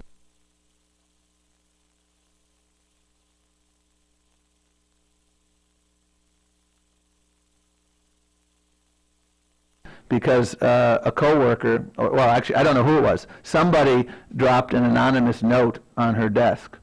And the reason that was the only way she knew about it was because there was a prohibition on sharing that salary information. And as a result of that, she had no way of knowing, and it was not until this anonymous note was dropped that she started to have awareness. And so that's, I think, as vivid an illustration I can describe of the problem that many people have put forth.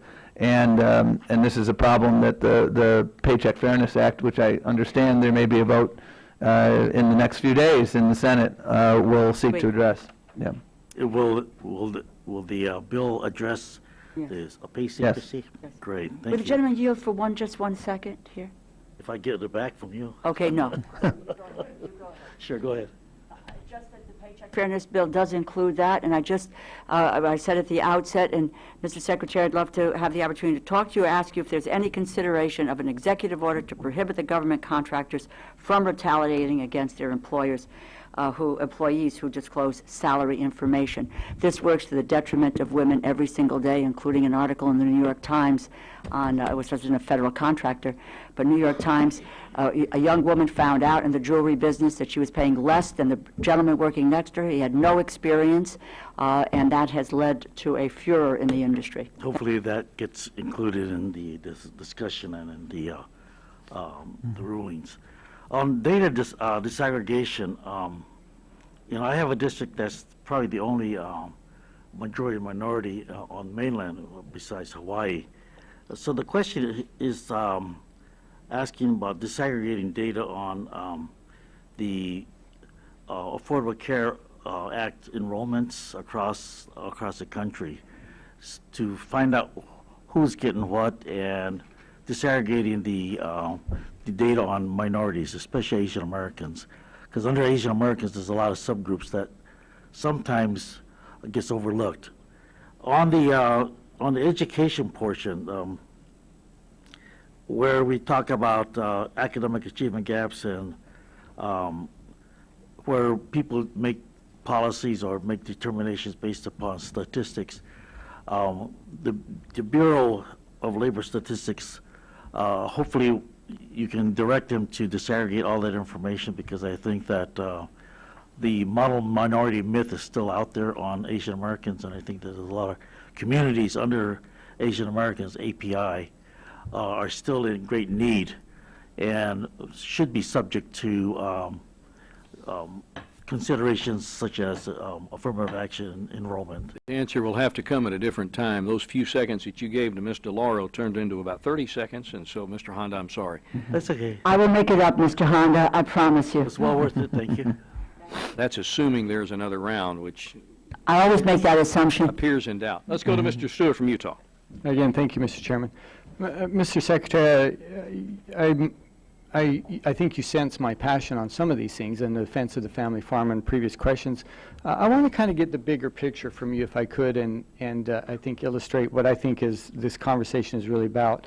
But before I do, let me ask: Have you ever been a business owner or worked in the private sector as a business leader?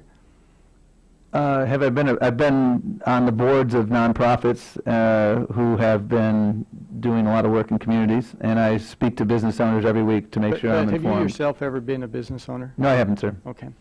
I think this entire hearing is a great example of, I think, the conflict that we're engaged in at this time, and as a society and as a people. And it's this question of what is the proper role of government? How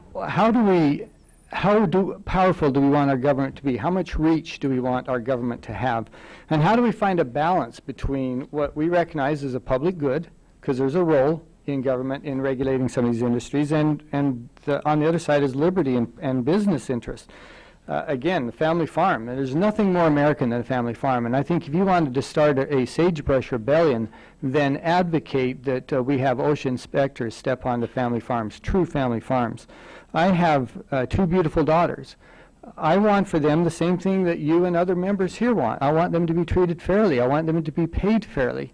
I don't want them to be harassed. That's not a partisan issue. And I'm afraid sometimes it appears, or the narrative that some would like to create is that it is.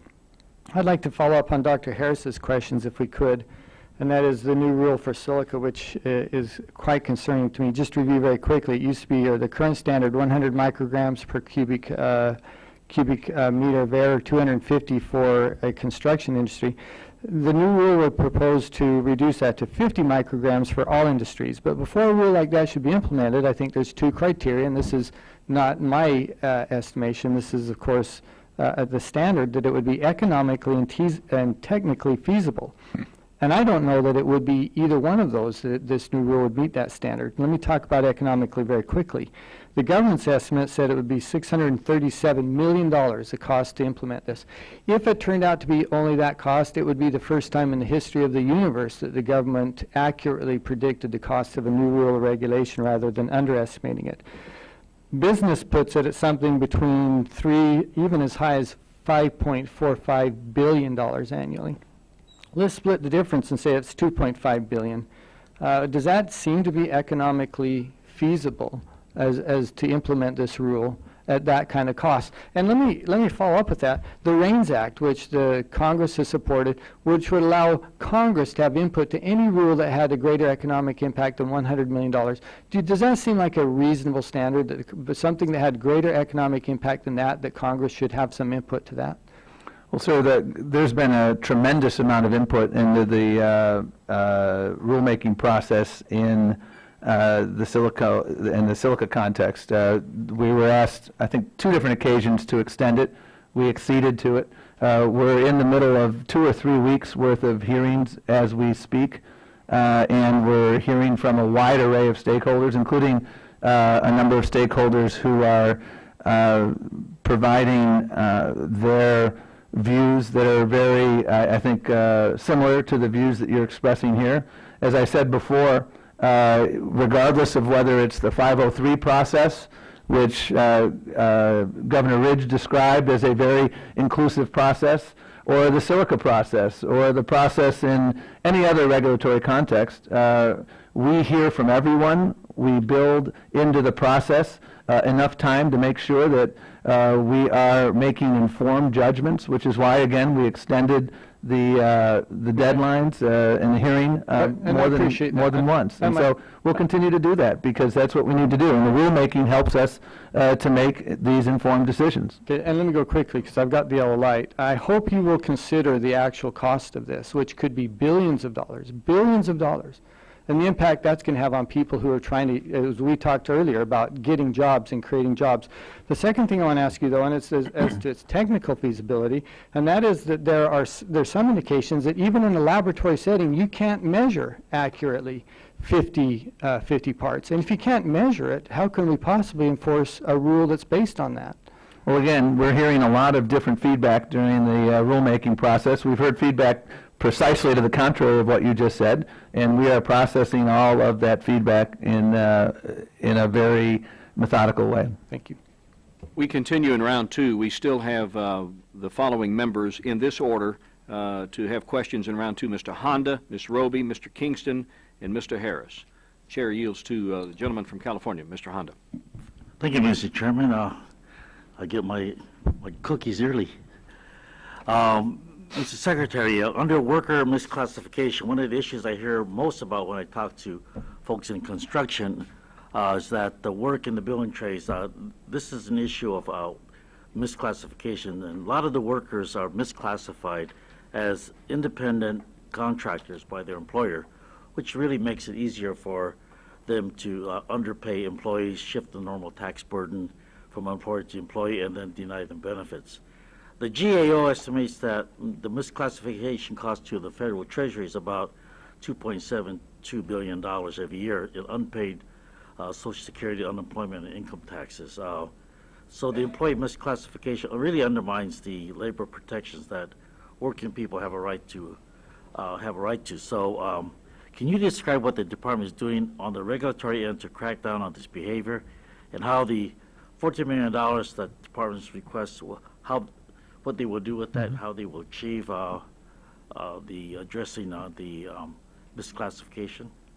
Well, thank you for your question. And misclassification of employees as independent contractors is a very serious issue, and it's one that we take very seriously. And I hear from employers with regularity who tell me, and here's one anecdote that comes to mind, a builder who's building homes, and he's playing by the rules, and the home builder continues to undercut him, the other home builder, because he pays all of his employees under the table, because he calls them independent contractors. He can't compete, this employer. So there's really 3 sets of victims. There's the worker, him or herself, whose wages are undercut. There's the employer who's playing by the rules, who now has to either cheat or not get the bid. And then there's the Treasury. When you do this, you don't pay workers' comp taxes, you don't pay unemployment insurance taxes, and the Treasury suffers. And that is why we have been very aggressively involved in attacking this challenge. And it's a challenge that certainly occurs in the building industry, but it's certainly by no means limited to the building industry, and that's why we have folks in our wage and hour division who are actively involved in these investigation and enforcement efforts. What do you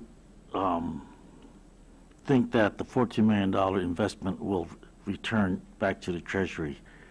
We lose about $2.7 billion, what do you think the return might be? Well, there have been numerous studies that have documented the loss to taxpayers and the overall loss as a result of misclassification. This investment in the 15 budget, in my mind, is a drop in the bucket compared to the return that you can get to taxpayers and to employers and to workers. The three victims will all benefit when we are making sure that there's a level playing field. So we should be able to hear about the responses in terms of the equity that in the work field and also the return on our investment by the end of next year then. Sure, and we're also working with a number of states on this issue. We've signed MOUs with 14 states, and they run the gamut: Iowa, Washington State, Utah, Louisiana, because this issue is not an issue that's just a Northeast issue, a Southwest issue. This issue is everywhere, and this is a corner you can't cut as an employer. It's cheating, and we need to stop it.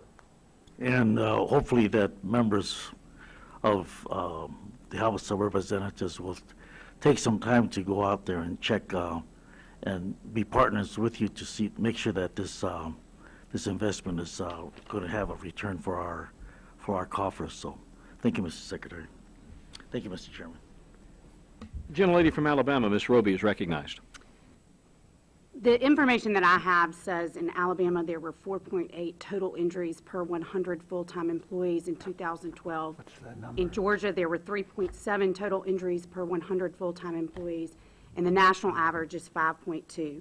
This came from the Bureau of Labor Statistics. I understand you said you have differing data than that.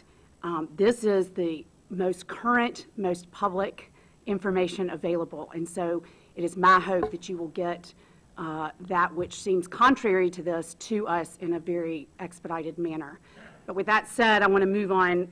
Happy to give it to you because that data, it's 4.6% in Alabama, and the same industry across the country is 3.0. Well, So we're happy to get you that data. yeah, absolutely, because it's I look forward to contrary it. to what we have. Okay. But that being said, another issue that runs parallel from a timing standpoint to this REP is the new interpretation of the walk-around rule. And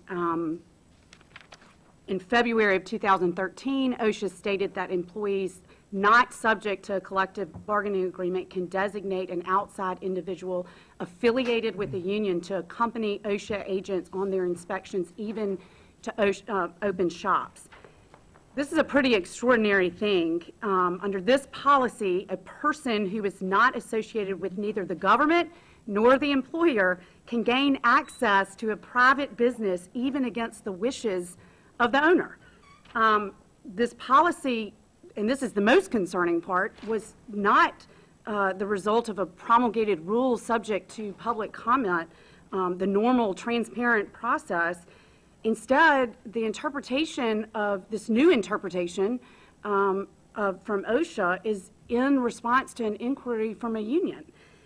I don't think you and I would disagree at all that the law has not changed. The law is the same. The definitions are clear. What we're in disagreement about is how the practice is being implemented. I mean, according to news reports in other parts of the country, this practice is taking place. So here's my question, and it's just a yes or no question. I want to know if it is your position that OSHA could unilaterally bring along to an inspection based on this REP in a right-to-work state in a non-unionized business, bring along a union representative for that inspection. Congresswoman, there are a number of faulty premises Wait, yes to your or question. no? I'm unable to answer your question because your premise is incorrect. This is not a change in OSHA's policy, and I'm happy to get you the 1971 regulation that I've got the regulation. What I've also got is an interpretation letter from OSHA from the inquiry of a union representative that wanted to know May one or more workers designate a person who is affiliated with a union without a collective bargaining agreement at their workplace or with a community organization to act as their personal representative? And the answer is yes. And so my understanding of the law, which is this, the representatives authorized by employees shall be an employee of the employer. That is clearly in contrast to the letter of interpretation. And what I need to know is, can we expect during this 2-year period when OSHA is coming into these auto plant manufacturers, whether or not OSHA will unilaterally designate a union representative to join that inspection? That's the question. Ma'am, OSHA is not unilaterally designating anyone, and again, this is not new, and nor do, when a representative comes in, nor do they come in against the wishes of the employer. There was an example. Sir, we have, I mean, there are examples across this country in the light yellow, but according to National Review, union organizers are showing up at OSHA inspections of open shop businesses that have been targeted by the country's second largest union. I mean, there are stories after stories across this country where this is happening. And so, again, I want to know what your position is as the Secretary of Labor, whether or not we can expect to see union representatives show up at a non-unionized unionized business to walk along with your inspectors in a place where the employees have not designated that person as their representative. And I look forward to getting your answer in writing. And I look forward to providing answers and clarifying what the law actually is and the longstanding policy. Chair now recognizes gentlelady from California, Ms. Roybal Allard. First of all, I want to thank Congresswoman Rosa DeLauro for giving some examples of how dangerous it is for children working in agriculture, and I'll submit my question for the record on that particular issue. I strongly have been supportive of President Obama's recent directive requiring federal agencies to develop policies for addressing domestic violence in the federal workplace. I have a two-part question. Does the Department of Labor have a timeline for implementing these new policies to address domestic violence issues as directed by the President? And second, as part of its new policies, will the Department of Labor consider extending economic protections to its employees in 3 areas: allowing domestic violence survivors to take up to 30 days of unpaid leave each year to receive medical care, seek legal assistance, attend court proceedings, and to help with safety planning; second, to protecting employees from being fired because they were harassed by their abuser; and third, if requested and reasonable, making workplace safety precautions or related or job-related modifications. This has been, we've been very heavily involved, and I want to first of all thank you for your leadership on this issue because it's a critically important issue. And we convened a work group of human resources professionals and folks in our department to address this, and the answer is we expect to have a final plan before the end of this fiscal year. So the fiscal year ends end of September. We will get it done before then. As it relates to second part of your question, we have an absence and leave policy that allows employees to take up to 30 days or more in circumstances such as the ones that you have described. And I've worked in this space quite a bit, and these are unconscionable situations when they arise. And what we want to do is make sure we prevent them from arising, and if God forbid they do arise, that we have very clear, unequivocal, fair policies for responding so that somebody who's a victim doesn't get victimized a second time.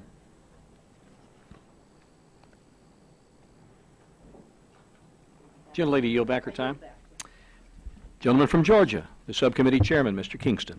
Thank you, Mr. Chairman. Mr. Secretary, okay, going back to the military installations, Sure. With that health and welfare benefit and the minimum wage increase, it would mean $13.91 an hour.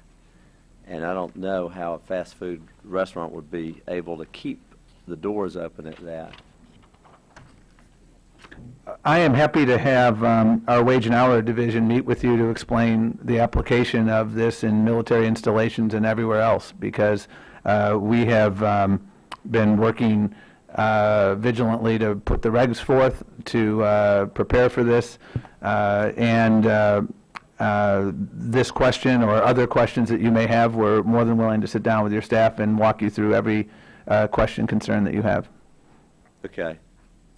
We don't necessarily have to meet as long as we could get prompt answers. Certainly. So, you know, as long as we get the Sure. information from No, them. I'm happy to do that for you, sir. I want to proceed. Okay, surveyors have, for 50 years, not been included under the labor law of Davis-Bacon, but recently you included surveyors in there and did not have public comment for the professional surveying community to respond to it. I'm sorry. Oh, I wasn't sure if you were, I'm sorry. I wasn't sure if you were No. ready or she was ready. Or No. We were ready. So, I apologize. This, I think you're referring to a memorandum. Apologize Yes. for getting too close to the microphone. And the Wage and Hour Division has historically recognized that members of survey crews performing primarily physical and manual labor on a Davis-Bacon project on the site of the work immediately before or during the construction may be laborers and mechanics subject to the Davis-Bacon Act. And the memorandum that you're talking about constitutes the rearticulation of when and whether Davis-Bacon Act labor standards should apply to members of survey crews. And we've certainly heard some of the concerns that you have mentioned, and we've extended an offer for them to come and sit down with us to discuss this so that we can understand their concerns and clear up any confusion. okay, and so get to the you're right saying space. there has not been a change in the policy, which I think would give That's some correct. comfort. There has not. Okay, so there may be some misunderstanding. Correct. And Okay. that's why we're in the process of meeting with them to address the concerns that they have. Okay, want to get back to wage and hour violations on the farm. What are the kinds of tools you have for violations, and does it include the hot goods order? Well, the hot goods order, the tools we have on, let me just make sure, we were talking before about family farms and safety. I assume you're now pivoting to a different line of questioning. Okay, I just want to make sure I'm answering your questions. Hot goods that provision has been part of the toolkit for wage and hour enforcement for decades, and the application of hot goods is very fact-specific. And hot goods are not simply on farms, but they're also, they've been used historically in the garment industry as well. And so, and the use is very much fact-specific, depending on the particular circumstances of the case. So a farmer who's maybe having the first violation probably would not have the hot goods order? It Well, again, would be more, unless it's just completely based on the facts and not an interpretation then. Well, again, it's important to understand that the department does not have the authority to issue a hot goods order, and every case is very fact-specific. So if somebody is a repeat offender, they may be more likely to have a hot goods order, but there are sometimes egregious violations in a particular circumstances, even if they're not a first offender, even if they are a first offender, that may call for it. And so it's impossible to give a generalization of when that would be used, other than to say that they are very fact-specific, and they are used carefully and sparingly, and they have been used carefully and sparingly in Republican and Democratic administrations. I think this has to do with a court case in a farm in Oregon in 2012, and what I would like to do is we will get very specific on it, because I think that what our farmers want to make sure is that you're not using it for a first-time violator, or you're not using it subjectively. And that's what the big question really is. I look forward to your questions. Okay. Dr. Harris will wrap up round two. Oh, thank you. Okay, let me just go ahead and just go back briefly to the silica. You said that the new levels would prevent 5,000 deaths. Is that the number? No, I said 700, sir. Oh, 700 deaths over what period of time is The that? proposed rule is expected to save close to 700 lives and prevent more than 1,600 cases of silicosis each year. 700 deaths per year? The Right. CDC says there are only 150 deaths from silicosis. Is that new math, or? No, sir. I mean, CDC, Again, you are aware I mean- the CDC says there are 150 deaths per year from underlying contributive causes of silicosis. How in the world can you prevent 700 when there are only 150 a year? Well, actually, we've looked at a wide array of data that suggests that I think your numbers, and again, this may be the same thing we're at let me with give you Mr. Congresswoman Reich's, Romney. let me give you Robert Reich's numbers from a Department of Labor handbook on silicosis claims there are 250 deaths a year.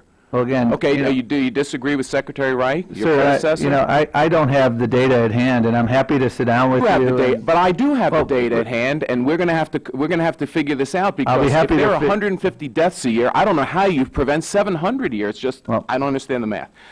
Let me go back to the gentlelady from Roby, Ms. Roby from Alabama's question, because I don't get this. You know, when I read the code that deals with these walk-around inspections from OSHA, the code is quite clear that you're supposed to have someone there when it's reasonably necessary to conduct an effective and thorough physical inspection. When is a union representative reasonably necessary to conduct an effective and thorough physical inspection of a non-unionized workplace? Well, people Can you just who give me an come- example? Just give me an example of why you have to pick a union, why there's no other person in the world, why you don't have the expertise, why your inspector is not an expert enough. Let me clarify something, Congressman. We are not picking the experts. An employee says, I would like this person to come. We don't have a Rolodex of people that we call in and say, hey, come on with us, we're doing an inspection. Somebody will say, this is an issue, and we would like to have someone come in. And it may, and sometimes it's somebody who is a translator, because Who is the compliance, safety, and health officer? the compliance, safety, and health officer. Yeah, what is Well, that job? Is that a Department of Labor person? Well, that can be a Department of Labor person, but it also can be people in unions, people in non-unions have. A non-union workplace who, okay. Well, if I could just finish, sir. Has the Department of Labor compliance, safety, and health officer ever brought in or found it reasonably necessary to bring a union person in to conduct an effective and thorough physical inspection of the workplace in a non-unionized workplace? I don't know. Simple. Let's just leave it for Department of Labor employees. Well, sir, I don't. You're responsible for them, right? Well, sir, I don't have all of the data on every time somebody It's has another made place a you don't have request. data. Good, okay. But you certainly have those anecdotal cases to present to the committee. I wish you'd have anecdotal cases on something like this. Well, actually, I can give you one if you would allow, but if you won't, that's fine too. An anecdotal case? No, I don't want anecdotal cases. I understand. I'm a physician. I understand the importance or unimportance of anecdotal cases. But the code says that in the judgment of the compliance and safety, so the compliance, safety, and health officer, how often is that person a Department of Labor employee?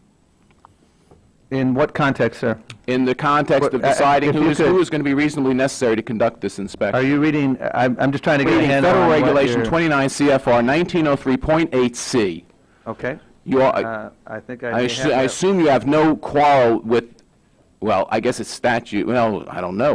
It's a 1971, I believe, Okay, regulation. whatever it is, that's your regulation. That's the regulation under which you operate. So is the compliance... That's an OSHA inspector. So it's an OSHA inspector. Yep. So the OSHA inspector is making the determination that a union person is reasonably necessary to conduct the effective and thorough physical inspection. Let's just clarify that for the committee. It is one of your employees making that determination under that code. No, regulation. under that code, sir, as well, a person can come in an employee can request to have somebody else come in. But Again, the compliance, because safety, and health officer has to make the determination. It has to be in their judgment. Is that correct? Am I reading this regulation correctly? And what we do in those circumstances is we're not reaching out to other people in response to a request from somebody. But the compliance, safety, and health officer has to determine that individual is necessary. We're out of time for Thank you Dr. very Harris. much. And finally, the gentleman from Tennessee, Mr. Fleischman. Thank you, Mr. Chairman and Mr. Secretary. It's good to see you today. I apologize to the committee. As you know, we're running concurrently in other subcommittees, Mr. Chairman, and this is my third subcommittee today. Mr. Secretary, the 15% allocation authorized by the Workforce Investment Act was reduced to 5% in fiscal year 2012. The change forced the Tennessee Department of Labor to discontinue funding for several important programs like the Jobs for Tennessee Graduates Program, the Career Readiness Certificate Program, and the Apprenticeship Grants Program, just to name a few. This was intended to be a one-time reduction to promote accountability and timely use of funds, and we have since seen a great progress in both of these areas. The fiscal year 2014 Consolidation Appropriations Act did partially restore the set-aside to 8.75%. I'm curious as to why there's a reluctance to return the set-aside to 15%. The department carried that language for over a decade. Instead, the 2015 budget request proposes holding that plus up at 8.75% and again includes proposals to increase support for the Workforce Innovation Fund and create other new WIA grant programs. My questions are this: why create new grant programs when states know best how to serve their own populations? And secondly, does the department believe that the set-aside should be restored to the authorized 15% level, or does it intend to be a permanent reduction in order to continue to have WIA funds to spend at the federal level on new programs and demonstrations, sir? Thank you for your question, Congressman. And I was a former state labor secretary, so I'm very familiar with the 15% funds. And in the ideal world, we would love to be at a 15% level. And the reality is, when we're having to live within our means, the actual reality is that the only way to get there would be to take money from the formula that goes to local government. So you end up in a situation where you're pitting the state against the local authorities, and that's the challenge that we confront. You mentioned the Workforce Innovation Fund. That is, I think, somewhere in the 50 million category, and that has also catalyzed a lot of innovation. And even if you took that money, that would only get you up to maybe 9%. And so and I think that money has been well spent in the Workforce Innovation Fund. We just had a conference last week with all of the grantees, including a number of states who have done great work in that area. And so I think there's a very important role for this set-aside. And the dilemma that we have here in the austere times that we find ourselves in is I don't think that we can afford to take more money that would go to the local workforce investment boards, which is what you would, in effect, I think, have to do in order to move this up further. We're certainly committed to working with you to identify ways to continue to move in the right direction. And we are better off now than we were a couple years ago on this set-aside fund, and I look forward to working with you to figure out how we can do more. Thank you. Mr. Secretary, I'd like to ask you about the Voluntary Protection Programs, or VPP, sir. There are 42 VPP sites in Tennessee, with several in my district, including Denso Manufacturing, IP Royal Blue Chip Mill, and Energy Solutions Bear Creek operations. VPP promote effective worksite-based safety and health. In VPP management, labor, and OSHA establish cooperative relationships at workplaces that have implemented a comprehensive safety and health management system. A 2007 study found that VPP saved private industry $300 million in 1 year, with an additional $59 million in savings realized by federal government work sites as a result of increased productivity and reduced compensation costs. My understanding is that funding for VPP has decreased dramatically since 2010. My question is why funding for this program has decreased when it's had such a great rate of return, and where have those funds been reallocated, sir? Well, I'm a strong believer in the VPP program as well. It's been a very successful program. Regrettably, there are a number of successful programs. I think a lot of the set-aside program in your previous question has been a very useful program. And as a result of the shrinking of the DOL budget, a number of things have been lessened, but we are certainly maintaining that program, and I certainly appreciate your support for it. Gentlemen's time has expired. The chair would like to inquire of the secretary how much time, this hearing was scheduled till 12:30. May we inquire as to what the secretary's availability is in the event that there would be a third round of questions? I will make myself available if you, I think I have to be gone at... Staff has maybe a different answer? 12:45 is when I have to leave, or 12:40, I think, because I have a meeting at 12:45. Okay. Then pursuant to the chair's prerogative, here's how we're going to proceed. We're going to go to a third round of questions, and I'm going to limit the time frame to 2 minutes, to be respectful of the secretary's time. So, Mr. Secretary, I want to go back at the risk of sounding like a broken record on OFCCP, but I want to ask you about the Ombudsman's program, because in past administrations there has been an Ombudsman's program, and I understand that program is no longer available. So is that true? If there is such a program, can you explain it to me? Well, my understanding is that if there are people who have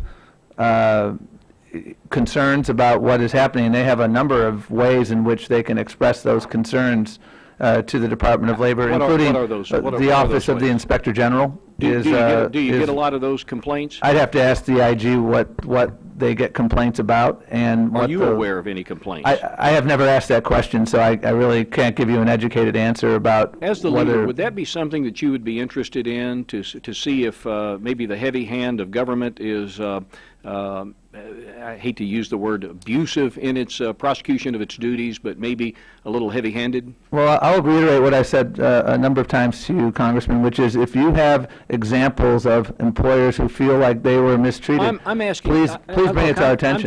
I'm just picking your brain on leadership. In common leadership, is that a principle that would guide, is that something that would be important to you as a leader of an organization? Well, we have always made sure that we have processes that are inclusive and transparent, and that people have opportunities to let us know what they believe. And I'm not aware of any specific cases, anecdotal evidence that the agency is heavy-handed in the prosecution of its duties. Well, again, I've been in this line of work for a couple dozen, for quite a while, sir. And when a place like OFCCP or the Civil Rights Division comes in and says we're initiating an investigation, the people don't throw a party. I understand that, and that's why we have to be professional. I recognize that. So, for the attempt, my thanks. Ms. DeLauro.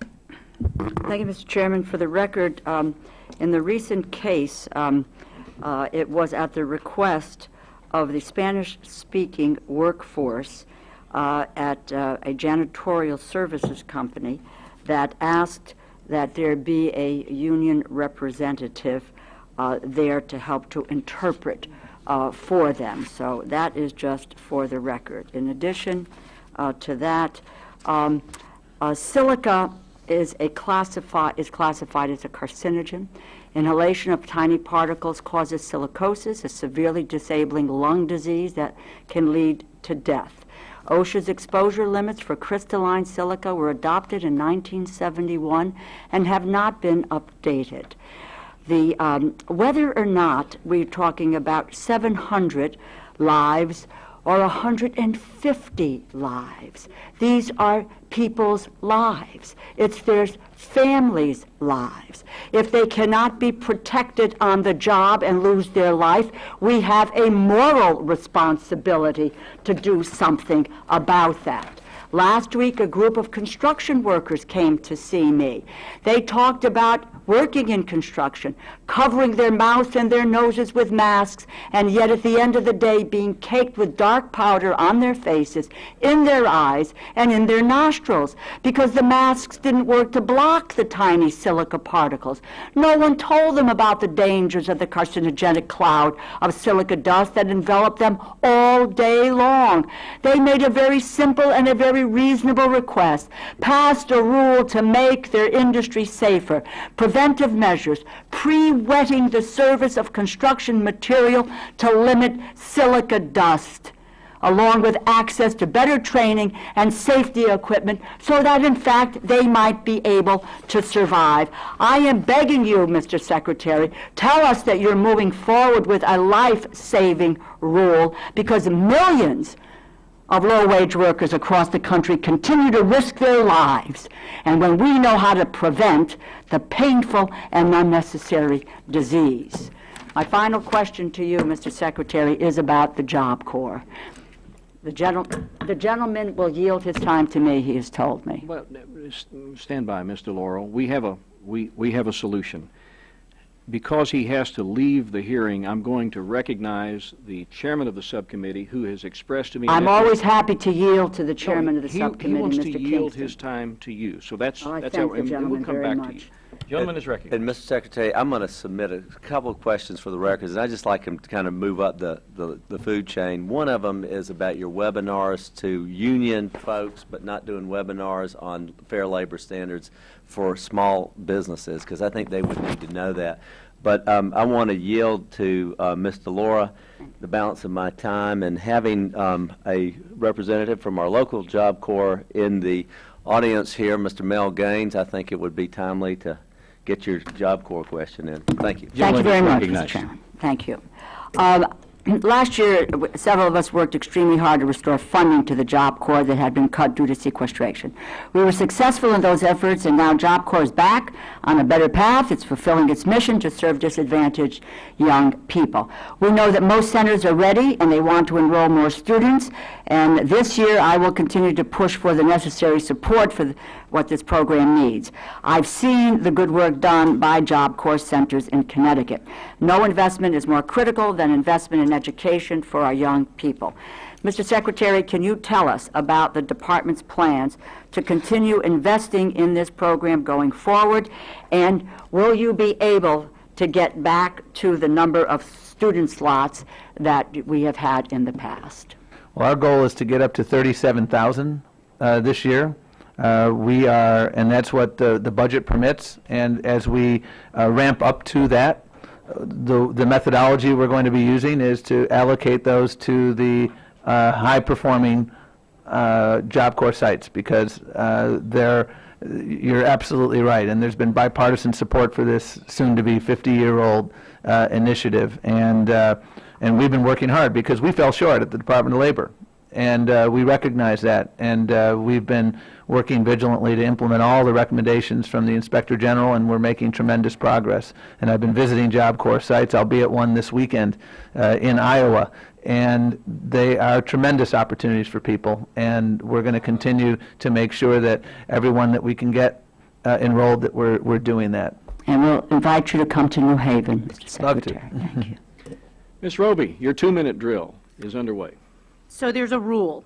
The representatives authorized by employees shall mandate, be an employee of the employer. Thank you. And then, sir, there's an exception to the rule with the however that says if in the judgment of the Compliance, Safety, and Health Officer, which is the OSHA employee, good cause has been shown as to why accompaniment of a third party who is not an employee of the employer by the OSHA employee makes this determination, not the employee, because there's a shall in there, such as an industrial hygienist or a safety engineer is reasonably necessary, and then you know the rest of the rule. So my question is this, based on, that's very clear. I mean, it couldn't be more clear. There was an issue with professional janitorial services, the largest non-union janitorial company in Houston, which on 3 recent occasions, SEIU representatives accompanied federal safety inspectors to examine the cleaning sites. And then there was also union representatives from the service employees, the SEIU, and let me see where this was, in Philadelphia at the International Airport. So those 2 examples, my question is very simple. Do you endorse those activities? In the Houston case, they provided translation services, and they went in on the first day with the consent of the employer. On the My second, yellow light on is the on. sec- You just on tell the me if you second day- endorse Sure. the Again, activities under the law. We enforce the law, and part of the law allows people to OSHA ask. employee, Yes, an part OSHA of employee part to of make the that law. determination. Part of the law allows an employee of a company to request to OSHA that a third party That's come not what in. this says. And yes, it This- is, ma'am. I'm happy to send you our interpretation of it. I think we're. I'm happy to do that for you because I It's very unclear. Thank you. You're out of time. Mr. Honda. Again, thank you, Mr. Chairman, and I just want to make a quick comment about Job Corps. Invite you to San Jose, visit us, and I'd like to yield to Rosa DeLauro, my colleague. Thank you very, very much, my colleague. Mr. Secretary, your request, and I'll dispense with, this is about wage and hour division. Your request includes an increase of $41 million to hire an additional 300 investigators at the wage and hour division. Can you tell the subcommittee about the different activities these funds would support, in particular how those activities would benefit low-wage workers? Well, we have 7 million covered workplaces, 135 million covered workers, 8 major statutes, including the Family and Medical Leave Act and other critical statutes. We saw in the most recent settlement in Philadelphia involving the tipped workers, almost $7 million in settlement. Congressman Honda asked a very important question about the issue of misclassification. The U.S. Treasury is a victim in the misclassification context. Workers are victims, and employers who play by the rules are victims. And when you have 135 covered workers and 7 million covered workplaces, you have a lot of work to do. And what we're attempting to do is make sure that we put earned money in people's pockets, because the folks who are working at Chickie and Pete's in Philadelphia had earned that money, but they didn't get it. But somebody else was taking it. And employers who play by the rules come to me constantly saying, there's not a level playing field here, and I don't want to cheat. I'm not a cheater. But I know that the guy down the road is cheating, and you got to help us. And I think we should. The point is that this tipped pool, which the owner was illegally retaining approximately 60% of the tip pool. It was Pete's tax. Thank you, Mr. And finally, Dr. Harris of Maryland. 2 minutes. Thank you very much.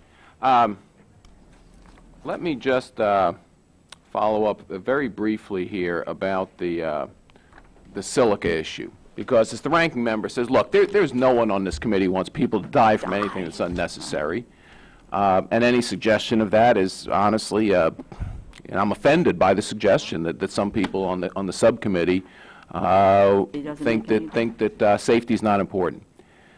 But that person she talked about, who has the ill-fitting mask that doesn't block out the dust or has that much dust exposure, they're actually exceeding the current level.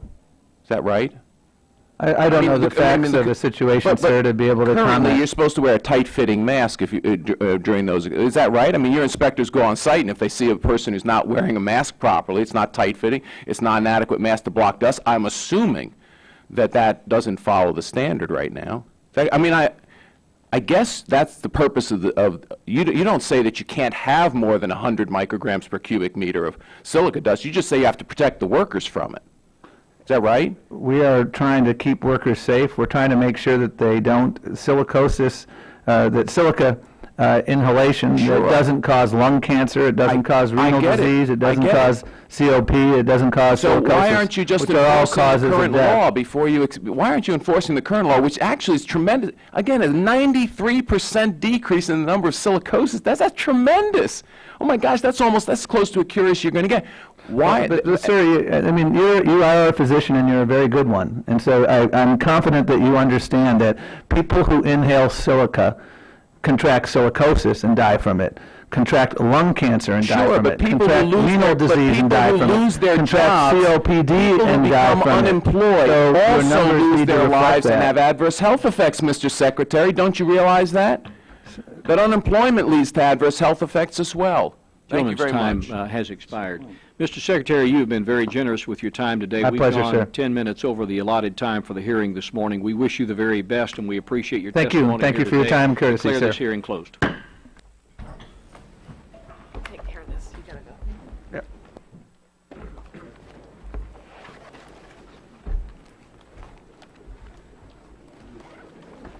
that way.